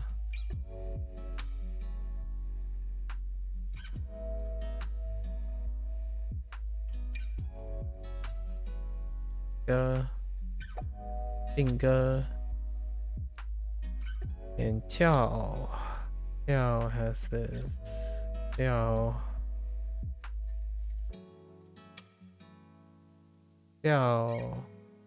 舞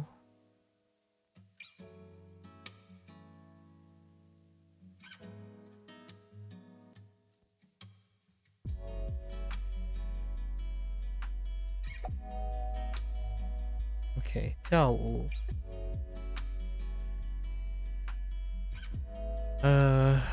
喜欢。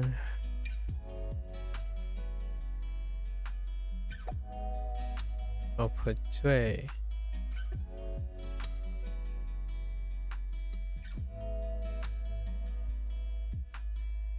对。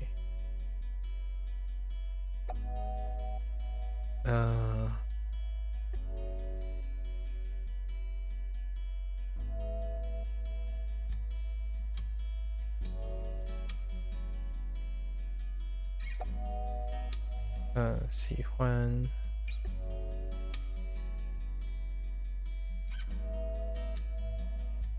最喜欢。or 爱。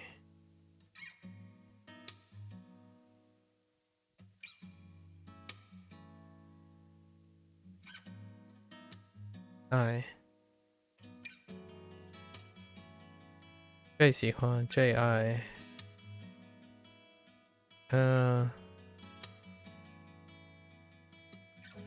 At the grammar. The grammar.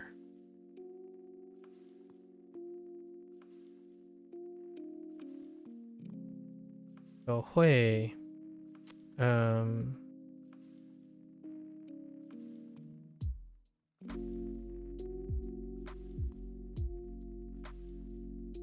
会唱。会唱。会唱。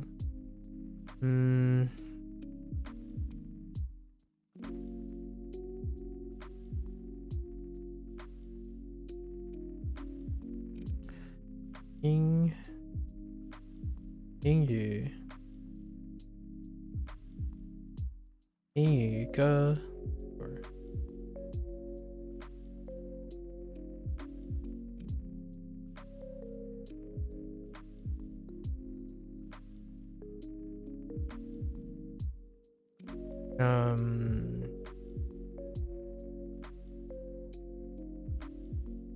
Yeah, also.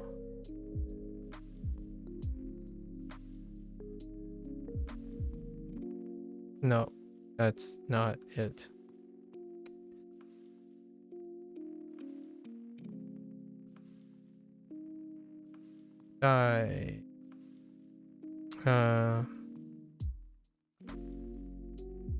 Maybe Taiwan. We'll throw in.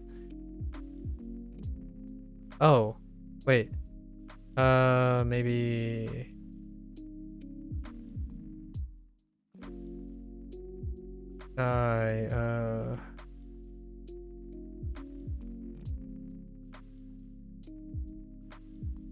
Daikon. How does this work? Yeah, like.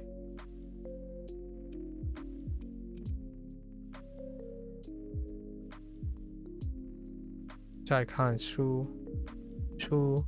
Daikon Shu. Ugh, my con needs some work. Too rushed. Okay. Let's see if I can bring it all together.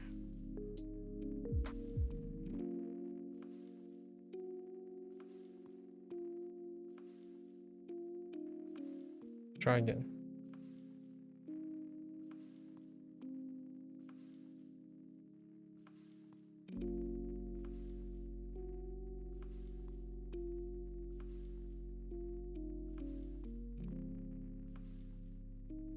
Son of a bee sting.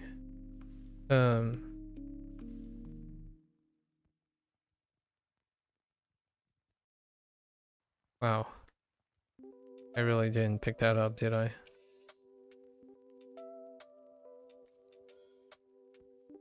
Hold up.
Right. Okay.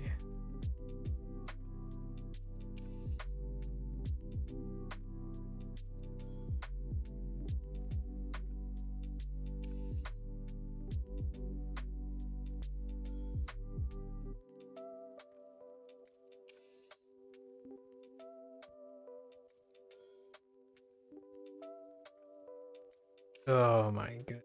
That's...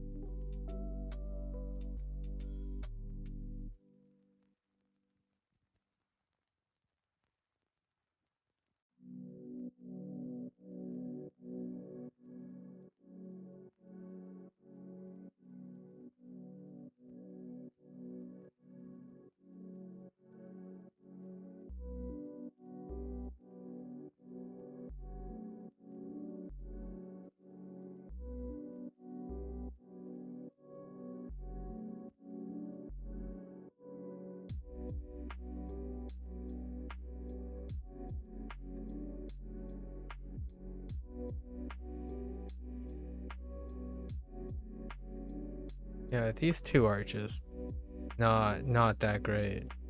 They are not the script whatsoever. Oh.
Um,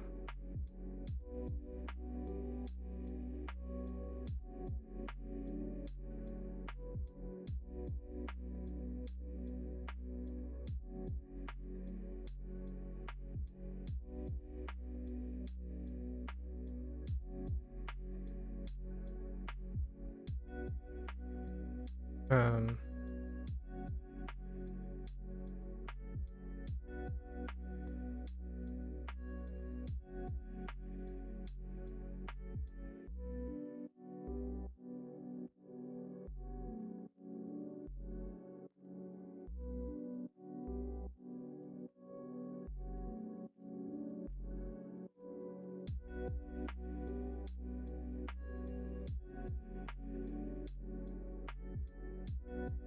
okay.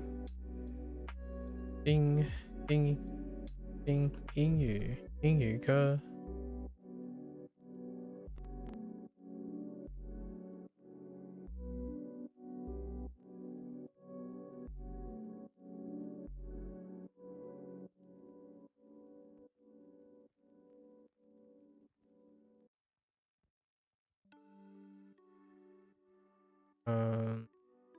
Oh, we got actually another grammar point.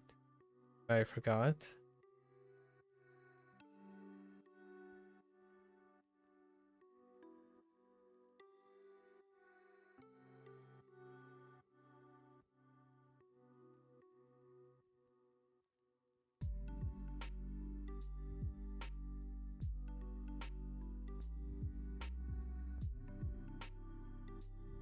Hi, boo I.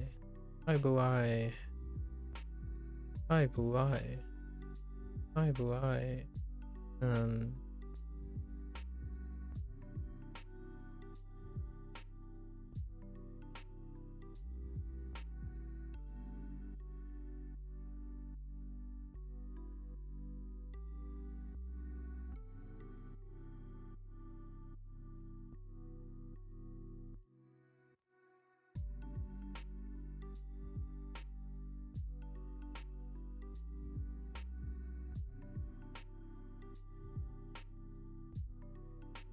跳舞，爱不爱跳舞?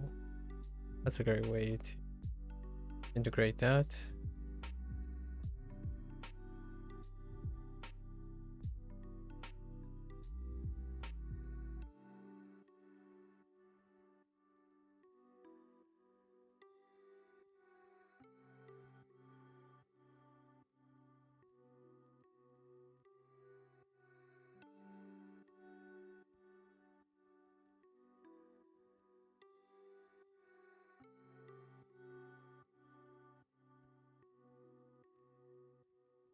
Okay, 最喜欢, that's a good. This top thing is too long, too tall.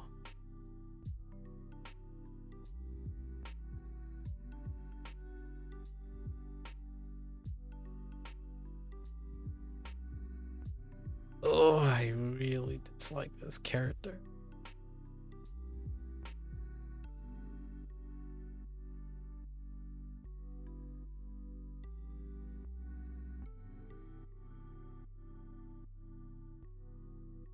What else we got? 唱出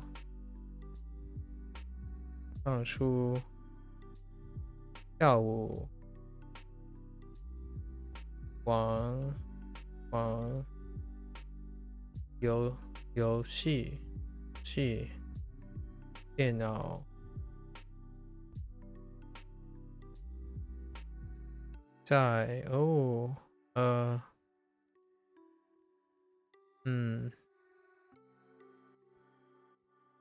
no.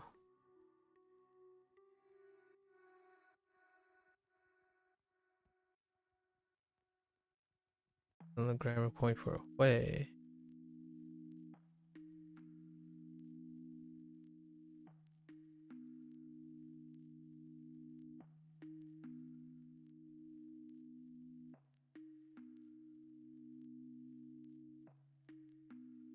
Hui.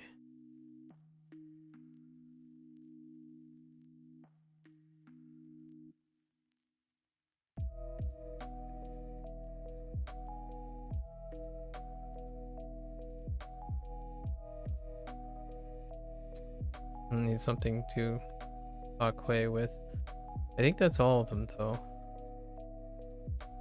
Yes. Oh no, wait.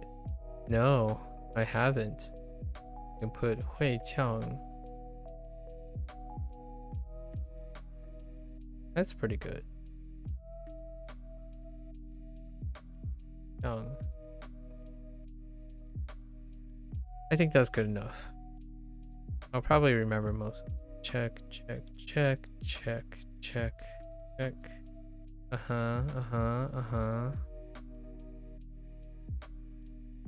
Yeah, alright. We're good. Everything's good. Alright, well, that's a wrap. So, tomorrow, I don't think we're gonna do Shashinko tomorrow. Tomorrow, we're gonna try to get our lessons done very, very quickly so I can go to bed early. I'll be away until next Monday, actually, which then we'll have another leap day because it'll be Neverwinter again. Yeah, so tomorrow's gonna be a quick day. I'll be gone. Be the first rest, quote unquote rest, but maybe we'll get opportunities. Okay. All right, folks, that's a wrap. You know, keep doing what you gotta do. Always, what was some discussions we had today? Oh yeah, like, man, sometimes peer pressure can be tough. We learn from our life lessons. We focus in the present. I think the take-home message is, if you want to keep your skills, right? If you want to really try to hold on to all your skills, all your learning experiences and whatnot, and really enhance and overlap all of your skills to like maximize the value of all your experience, I would say definitely stay creative, engage in evoke as many life experiences as possible. I, for one, would love to slowly try to tell stories in my target language, because that would elevate both the experience and, once I be able to tell them in my target language, I would be able to use other languages like my English language, my common language, to explain even deeper depth, right? And what happens, in my opinion, is that they get married, right? It's kind of like how if one imagined how neuronal connections are being made. If you overlay and associate your memories together, they reinforce each other. So whenever you have let's say a specific word, it elicits a specific memory, which that specific memory can be used to tell a story or something like that. I think that's ultimately what ends up being my methodical approach to things. It underlies pretty much most, like, how do you not run out of ideas or something like that? Well, I mean, if you lived so long, there's got to be sufficient experience to continue, propagating, right? I mean, language learning starts self-study. This self-study started with 30 plus years of experience. So there's got to be something worth enough to keep me occupied for at least a year or 2 years. So still, the story is still coming. Like, not a day has gone by that I not have elicited a different type of experience or story. And I'll continue to try to. And meanwhile, while I'm talking about my old experiences and integrating my old experiences, I'm also acquiring new experience. And those new experiences are being laid on top of it. So yeah, certainly you will forget certain things. You can't hold them all perfectly or elegantly. But one thing that's so fantastical about the way our brain works is that if you're somehow able to creatively associate all those things, you can really retain quite a lot of things in a very short amount of time, in my opinion. I don't think it's about how, in my opinion, a little bit of a hot take, I suppose, my 2 cents, however elegant the objective theory and logical approaches behind like pragmatic approaches, like, oh yeah, space out to this, they're largely still based on output, right?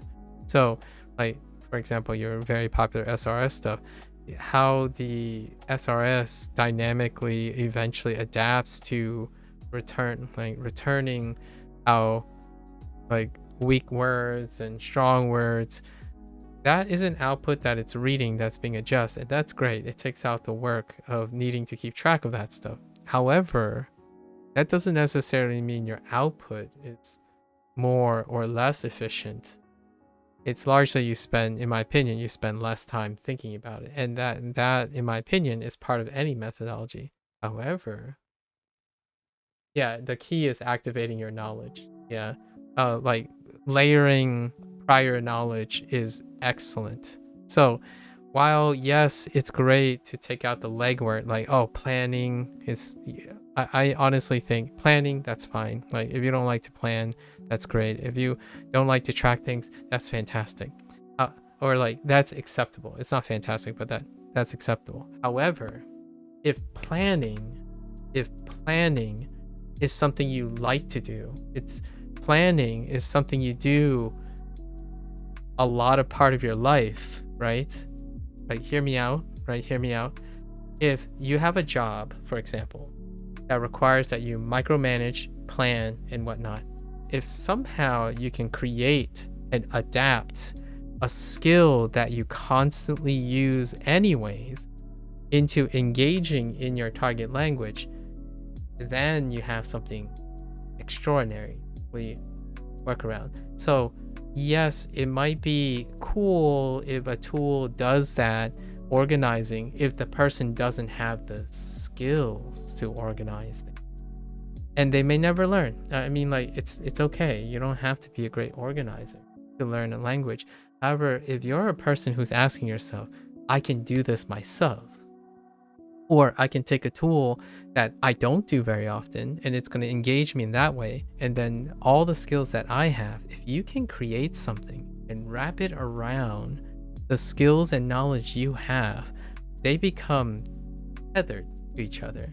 Like, it's so difficult for me to break away from the things I do because I inevitably tackle every facet of my skills. And those skills are acquired, they acquire a lot of memory. And in that way, every time I go to like plan this, like this drawing thing, this writing thing, and this circling and pointing thing, all of that is engaging something that is very set in stone. Like, I'm elevating all the things. So it gets to the point where if I forget something, right, and I just go through the ropes, I'm like, I forgot this, but what if I just write something? It'll come back to me, and the knowledge, the connections, you can cross over. Basically, doing something, a lot of engagement of your skills and whatnot can trigger a memory, even when you're in the least expected ways, in my opinion. Sometimes, like, I would write, I don't know, like just write a triangle, and then all of a sudden I would have several memories that I can go towards, largely because I'm trying to collectively associate all of them. When something is very loose, that's when I say, oh, I might have a hard time remembering this, because I need to create more formations. Like, I need to activate more of my collective knowledge to interact with each other. So every time I know where I can focus, all the other things, not so much. And yes, I would say in SRS, that keeps track of your weak words and your strong words would help you focus indirectly on them. Like, it's not explaining to you, or the SRS is not going to enable you to figure out why these words are weak, why these words are strong. It's up to the user to figure out, wait a minute, I just noticed that in my SRS I have 6 weak words, and there's something maybe relating all of them, or maybe not. But if you can relate the weak words, then all the weak words reinforce each other. So there are many ways to form connections. And oftentimes what I would do is I would group them. I would group them based on other words. So that's kind of like sentence construction, only I'm not doing it with the knowledge of sentence construction. Like, I'm not telling, someone isn't telling me, hey, I bu I should be associated with this, and they give me like an example, like something that I wouldn't think of at first. So I chose 跳舞 because I really am terrible at dancing. So whenever I think about I bu I, when you're questioning something, out of all these things, I'm okay with wan, like wan, yoshi, right? Yoshi, wan, yoshi. I'm okay with 唱歌, right? 唱歌 and 看书, but I am not quite okay with 跳舞. So I'm going to associate with I bu I, or I bu I for a little bit, until I can form more association. So I didn't like, these aren't arbitrary choices. I didn't arbitrarily choose these things. Like Hui Cheng, right? Hui Cheng. I often ask people if they're able to sing when it comes to language learning. It has something visceral to deal with. Like, think of singing, and there's like process of elimination thrown in somewhere. Like, oh yeah, I need a verb that I would say that is natural for me to say. So he's reading a book, or I'm reading a book. So 在看书, right? It's the most minimalistic you can get. And if that doesn't work, embellishment. You continue to embellish it until you can retroactively recall it with the least amount of context. So you start with the least, you keep growing until it's okay, and then you stop there, right? Because you do want to keep the resource limited. So right now, I didn't include any subjects because I know how to complete the subject of the sentence.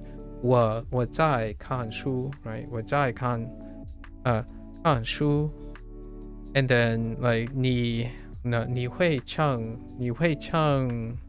英语歌, right? So I'm basically shorthanding to the minimum amount of things that will help me remember it immediately, or like as close as I can for the next time.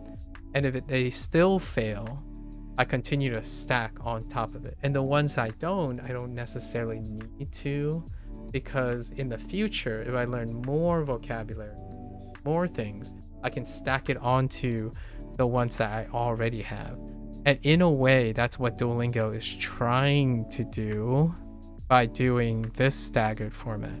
So I'm playing along with Duolingo, basically, as opposed to trying to bend the tool to you. I have enough experience, or like, yeah, I have enough, or expecting the tool to think like you.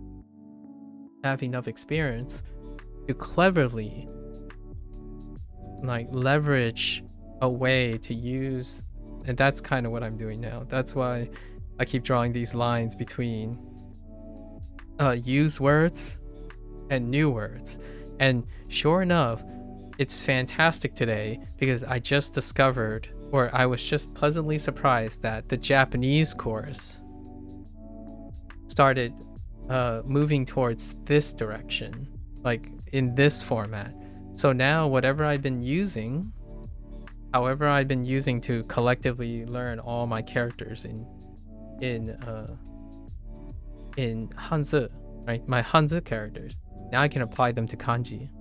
And now I have one better in kanji. I actually know all the reads and the vocabulary even before the kanji comes up. And occasionally they would introduce a new word. So they slow down introducing new words and more like updating all the kanji. So now I have like a modified version, or I'm gonna work on a modified version for Japanese. And all of this, it's probably still the same if you just pulled out a textbook and then figure out a clever way, coming up with a clever way of remembering all your textbook information. I used to do this when I was a kid because, well, the content itself wasn't, you could still use rote memory. When you're a kid, you're like really good at rote memory. So I've already memorized most of the stuff. And I've talked to a university student during my stream before about how the person was disappointed that the quality, like the content of their class wasn't up to their standards. Like they were already ahead of the thing. Well, then if the class content, the content is going to stay static. Try coming up with a clever way to go beyond that content. And also, interact with your professor, because your professor might be restricted to teaching a specific curriculum. That doesn't stop you from trying to practice new ways of like viewing the stuff, right? In fact, you could stand out and people will know, and your professors might learn something and you might learn something from the interaction. So that's kind of what I used to do when I was a kid, when I was trying to develop, personalize my own methods that work. So nowadays, fast forward, 18 plus years of education, these are, I would say, I am only applying because Duolingo is a little bit restrictive. So I would need to implement more things in, or do a stream with another tool or something, right?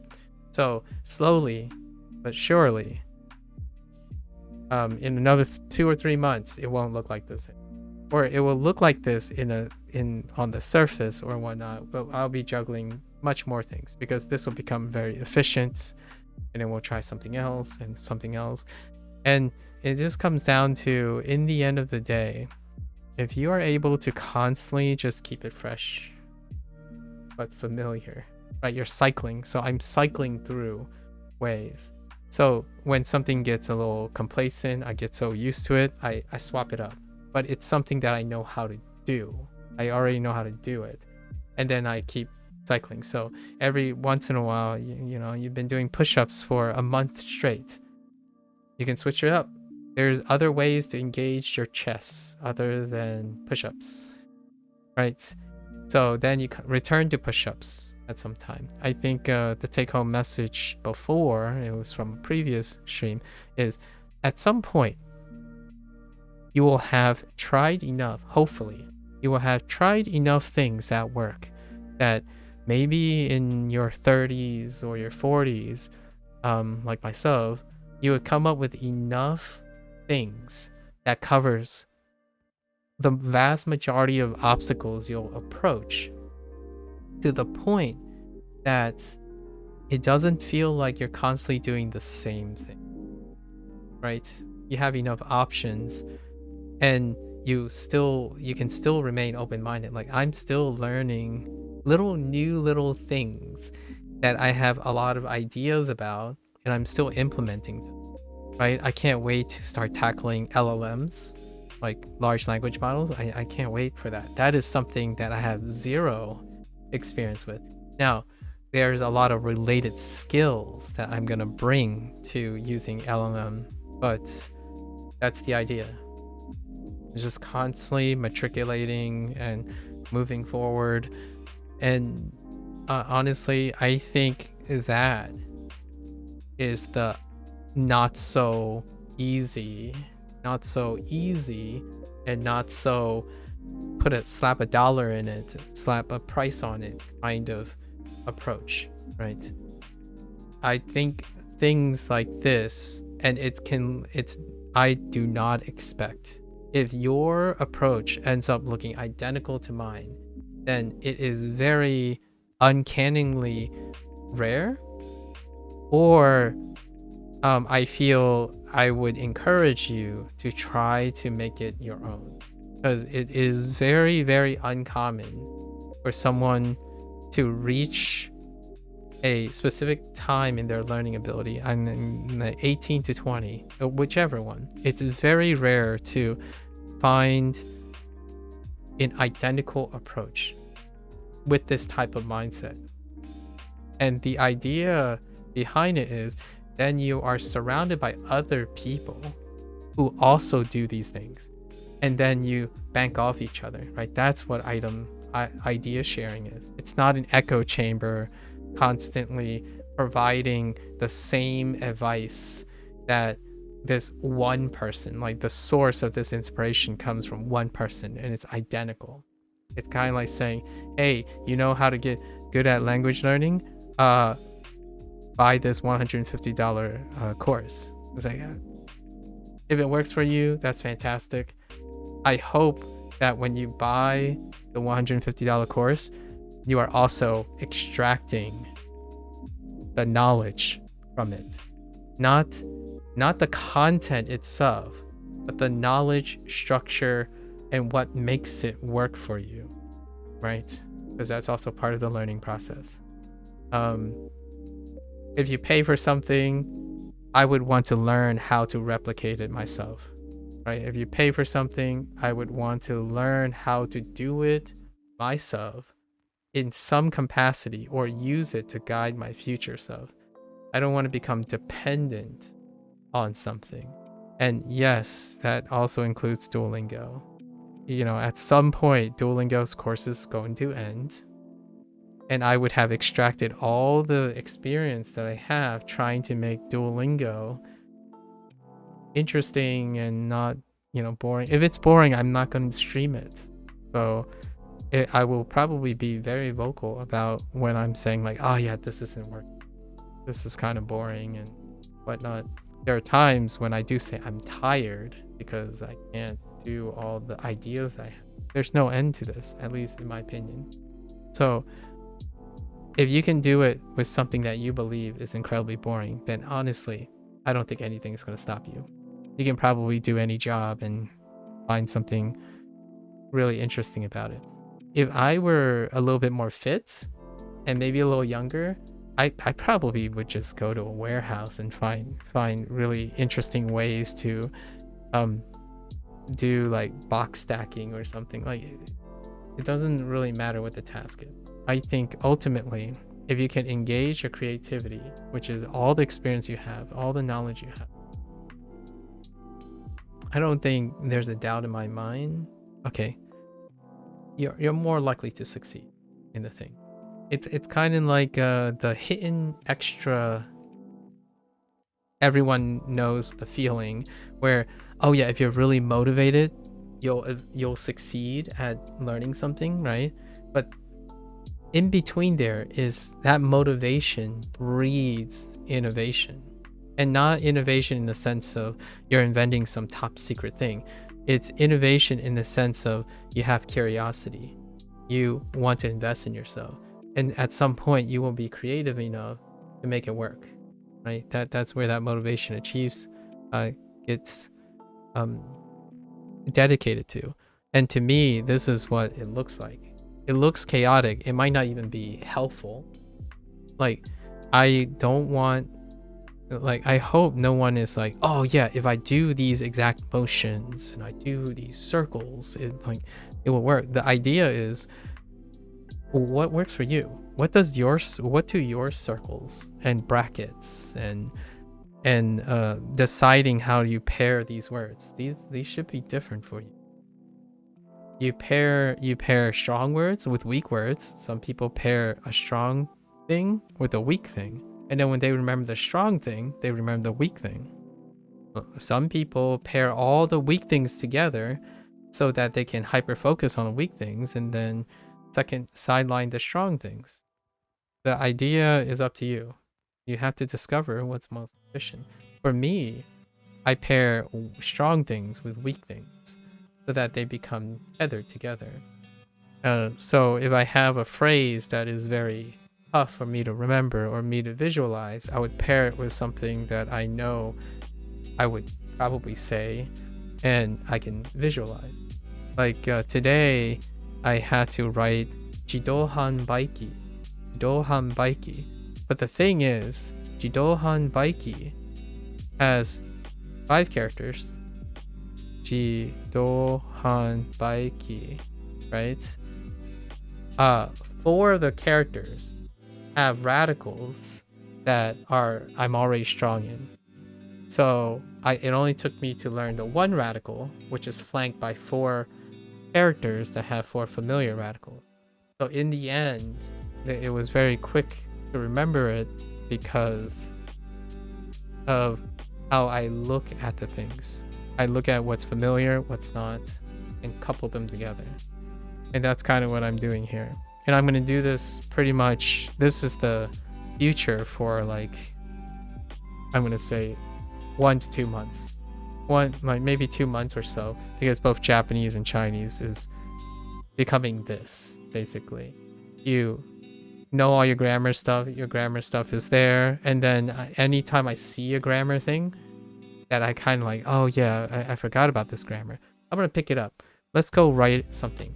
So in here, in this set, hui plus verb is a grammar thing. Nowhere in Duolingo does it say it's a grammar thing. The idea is that now I'm leveraging what I see or what I needed to pay attention when I first learned Japanese, right? I learned that, oh yeah, I need a Japanese source, right? I need a Japanese source for grammar. I need a Japanese source. Now I'm deliberately already experienced in that.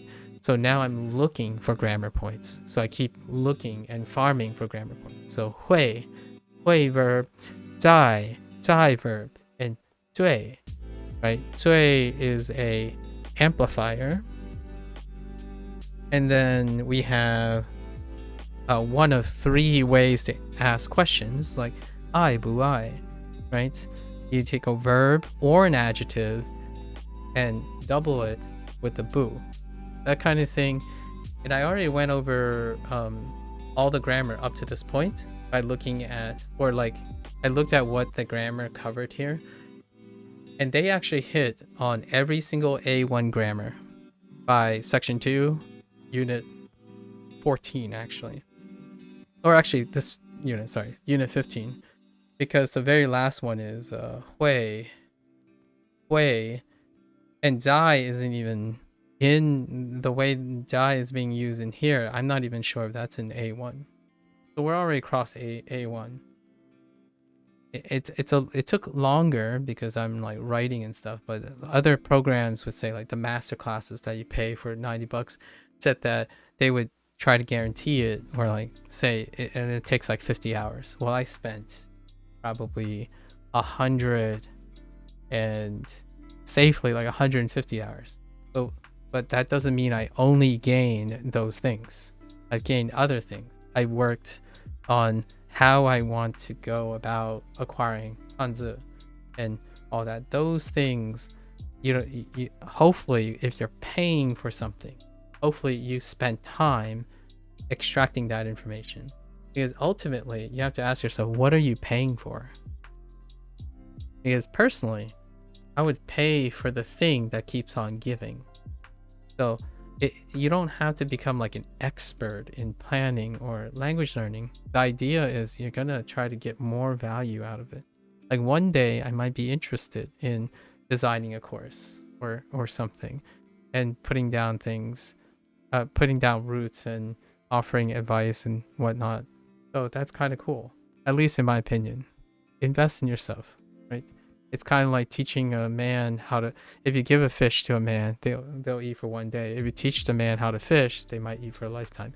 And I say might because, you know, in the proverbial, the idea is the resource is always available. But in reality, it might not always be available, right? Our experiences and knowledge that we accumulate through life are not the same. So yeah, just using methods that work for someone else might not work for you. Exactly. And the idea is, though, it doesn't have to, whether it works or not, the methods you use, that's information you can use. So just not to like be pessimistic about it or optimistic about it, you use methods and you find out if they work or not. And then you use that method to educate yourself in looking for another method, and another method, and another method. And the idea is you eventually will amalgamate and synthesize all the little bits and pieces that do work and don't work into your own method. And ideally, in my opinion, schools should have kind of engaged that in the first place. However, we know how formal education is nowadays and how receptive people are in the one-size-fits-all kind of thing. So when you're self-studying, you have all the flexibility. So yeah, spend like 2 hours looking for the most popular method that everyone backs up. Use it. Figure out what's deficient for you. Figure out what's awesome for you. Move on to the next one. You keep the things that you think work really well.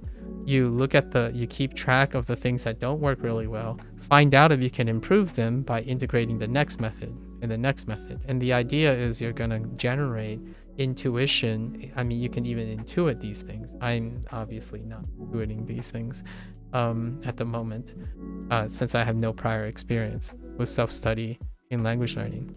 However, there are other things that I can kind of glean from it. So that's the idea. At some point at the end of your language learning journey, it's largely not about the depth of the understanding of a single language. It's how everything else in the context of that language, like in the context of language learning in general, will become almost changes you, in my opinion. It would be unrecognizable. Like, this is the second language, right? This is Chinese after Japanese, and it has benefited incredibly from my Japanese experience. And then now, because I took a different approach with my Chinese experience, now I can throw it back to my Japanese experience. Someone asked me in a video comment and asked me, how much of my knowledge do I attribute to Duolingo? And initially my first response was more nebulous because I don't treat my knowledge pool as separate things. I treat my knowledge pool as intimately associated with each other as possible. Now, with that said, pragmatically speaking, if I'm using something, then it equates to all my inspirations. So naturally, you could argue that Duolingo, all my knowledge is attributed to Duolingo because I bring all my knowledge to Duolingo. And then when I stop using Duolingo, I bring all of Duolingo plus all my knowledge prior to wherever I'm going. I'm not thinking to myself where, oh yeah, I can only do it when I'm doing this, or I can only, I'm only able to recall kanji when I'm looking at my Anki deck. You might not be thinking that, but the idea is that it will be so specific that what happens when the environment just randomly changes, right? Then you're stuck with that one condition. How many conditions until you feel like you're out of position or you're out of place? I don't feel that knowledge should be compartmentalized like that. So, in my opinion, personally, for myself to be very, very used to pulling information practically out of my butt all the time, is that I find as many ways to use that information. So like tomorrow I might say a story about something I wrote yesterday, or tomorrow I might go on a 3-hour digression about one character. However time efficient you want to be, you can do it. And I could possibly even tell a story about every single one of these characters right now. I could write a paragraph using every one of these characters, and I will substitute English wherever I don't have a word for it. It's not uncomfortable, right? I have plenty of other knowledge to plug all the holes in. So when someone asks me, oh yeah, but I haven't learned enough Chinese to write a whole paragraph, you have enough knowledge, you have enough collective knowledge in your being at this point. You're talking to me, so you have enough collective knowledge to express that. And over time, those words will become other words. And one day, that whole paragraph will become your target language or your native language, whichever. The idea is that you stop, in my opinion, you want to encourage yourself to use the information you're learning. You're tapping into your old knowledge, and everything you're learning becomes part of your old knowledge. It's a collective knowledge. There's no point of this as when I'm doing this, it is like a video game. I'm leveraging all my gaming experience too. Like, how does gaming make me interested? I know a lot of things that I've learned about myself over the years playing video games.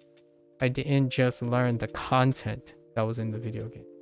I learned how to engage myself when it is not literally a video game. I play games by observing, like, things can be gamified without Duolingo doing it. Ask yourself, in my opinion, what have you been doing very, very often? And in my opinion, try to be creative on how to leverage that. Because the thing you've been doing all your life, your job, those skills, there's got to be a creative way to integrate them. Because those are the things you do so well, you don't even know if you're improving anymore. Like you don't even think about it. And those are the things you're probably so familiar with. I play lots and lots of video games in my life. Doing this is practically a puzzle game at this point.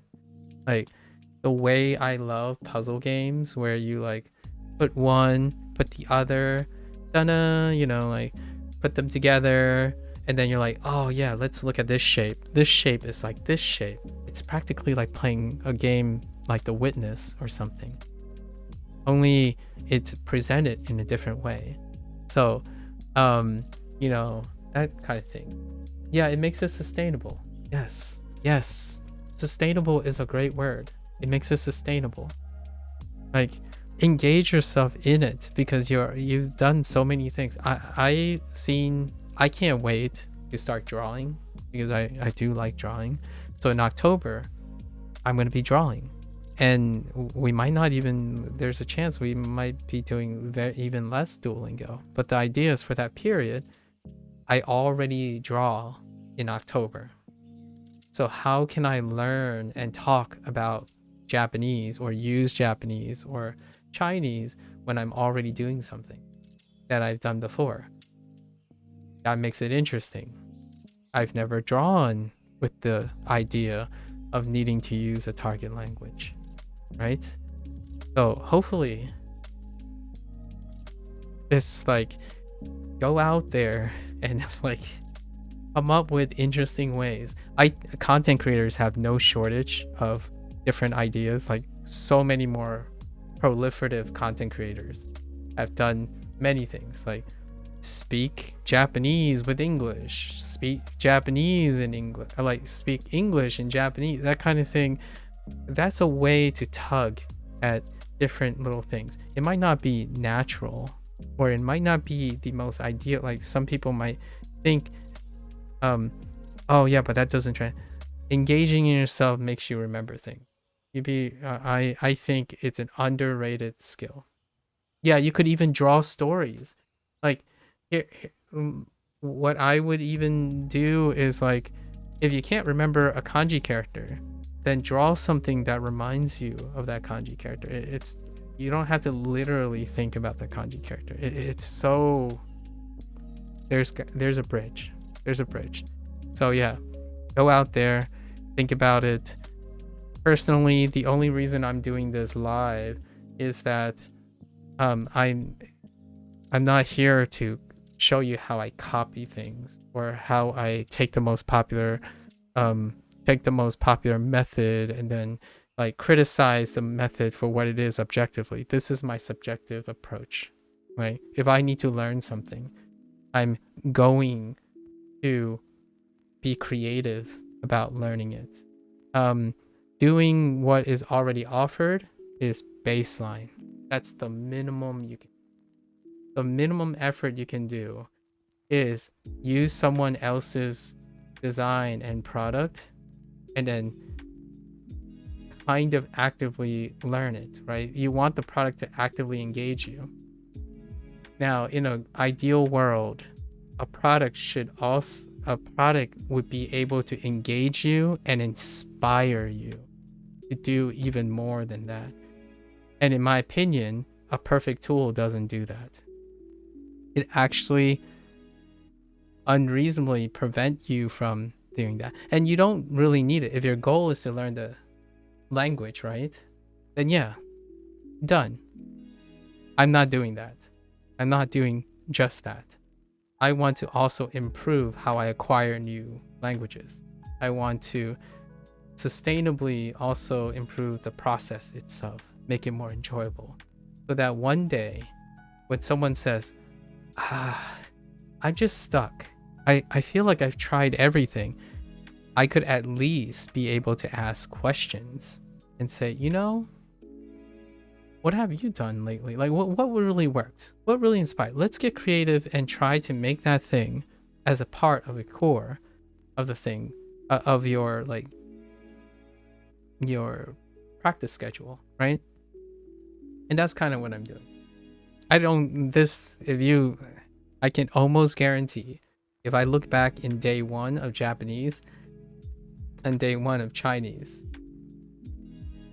I was like still, fishing around and looking, and then eventually it gets turned into a thing. And that I want to see from other people.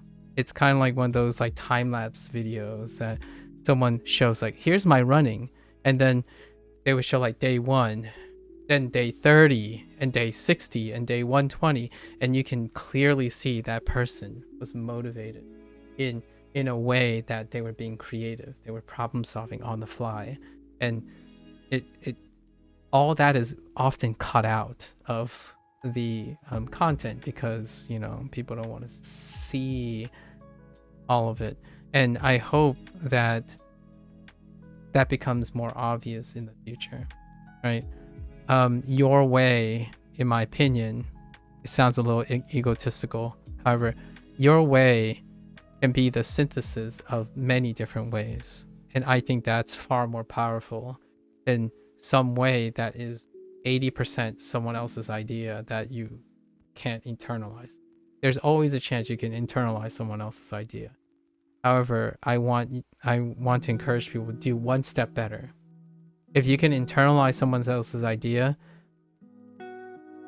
go and encourage yourself to do even one better. Continuously do one better. Because in my opinion, there's rarely a feeling.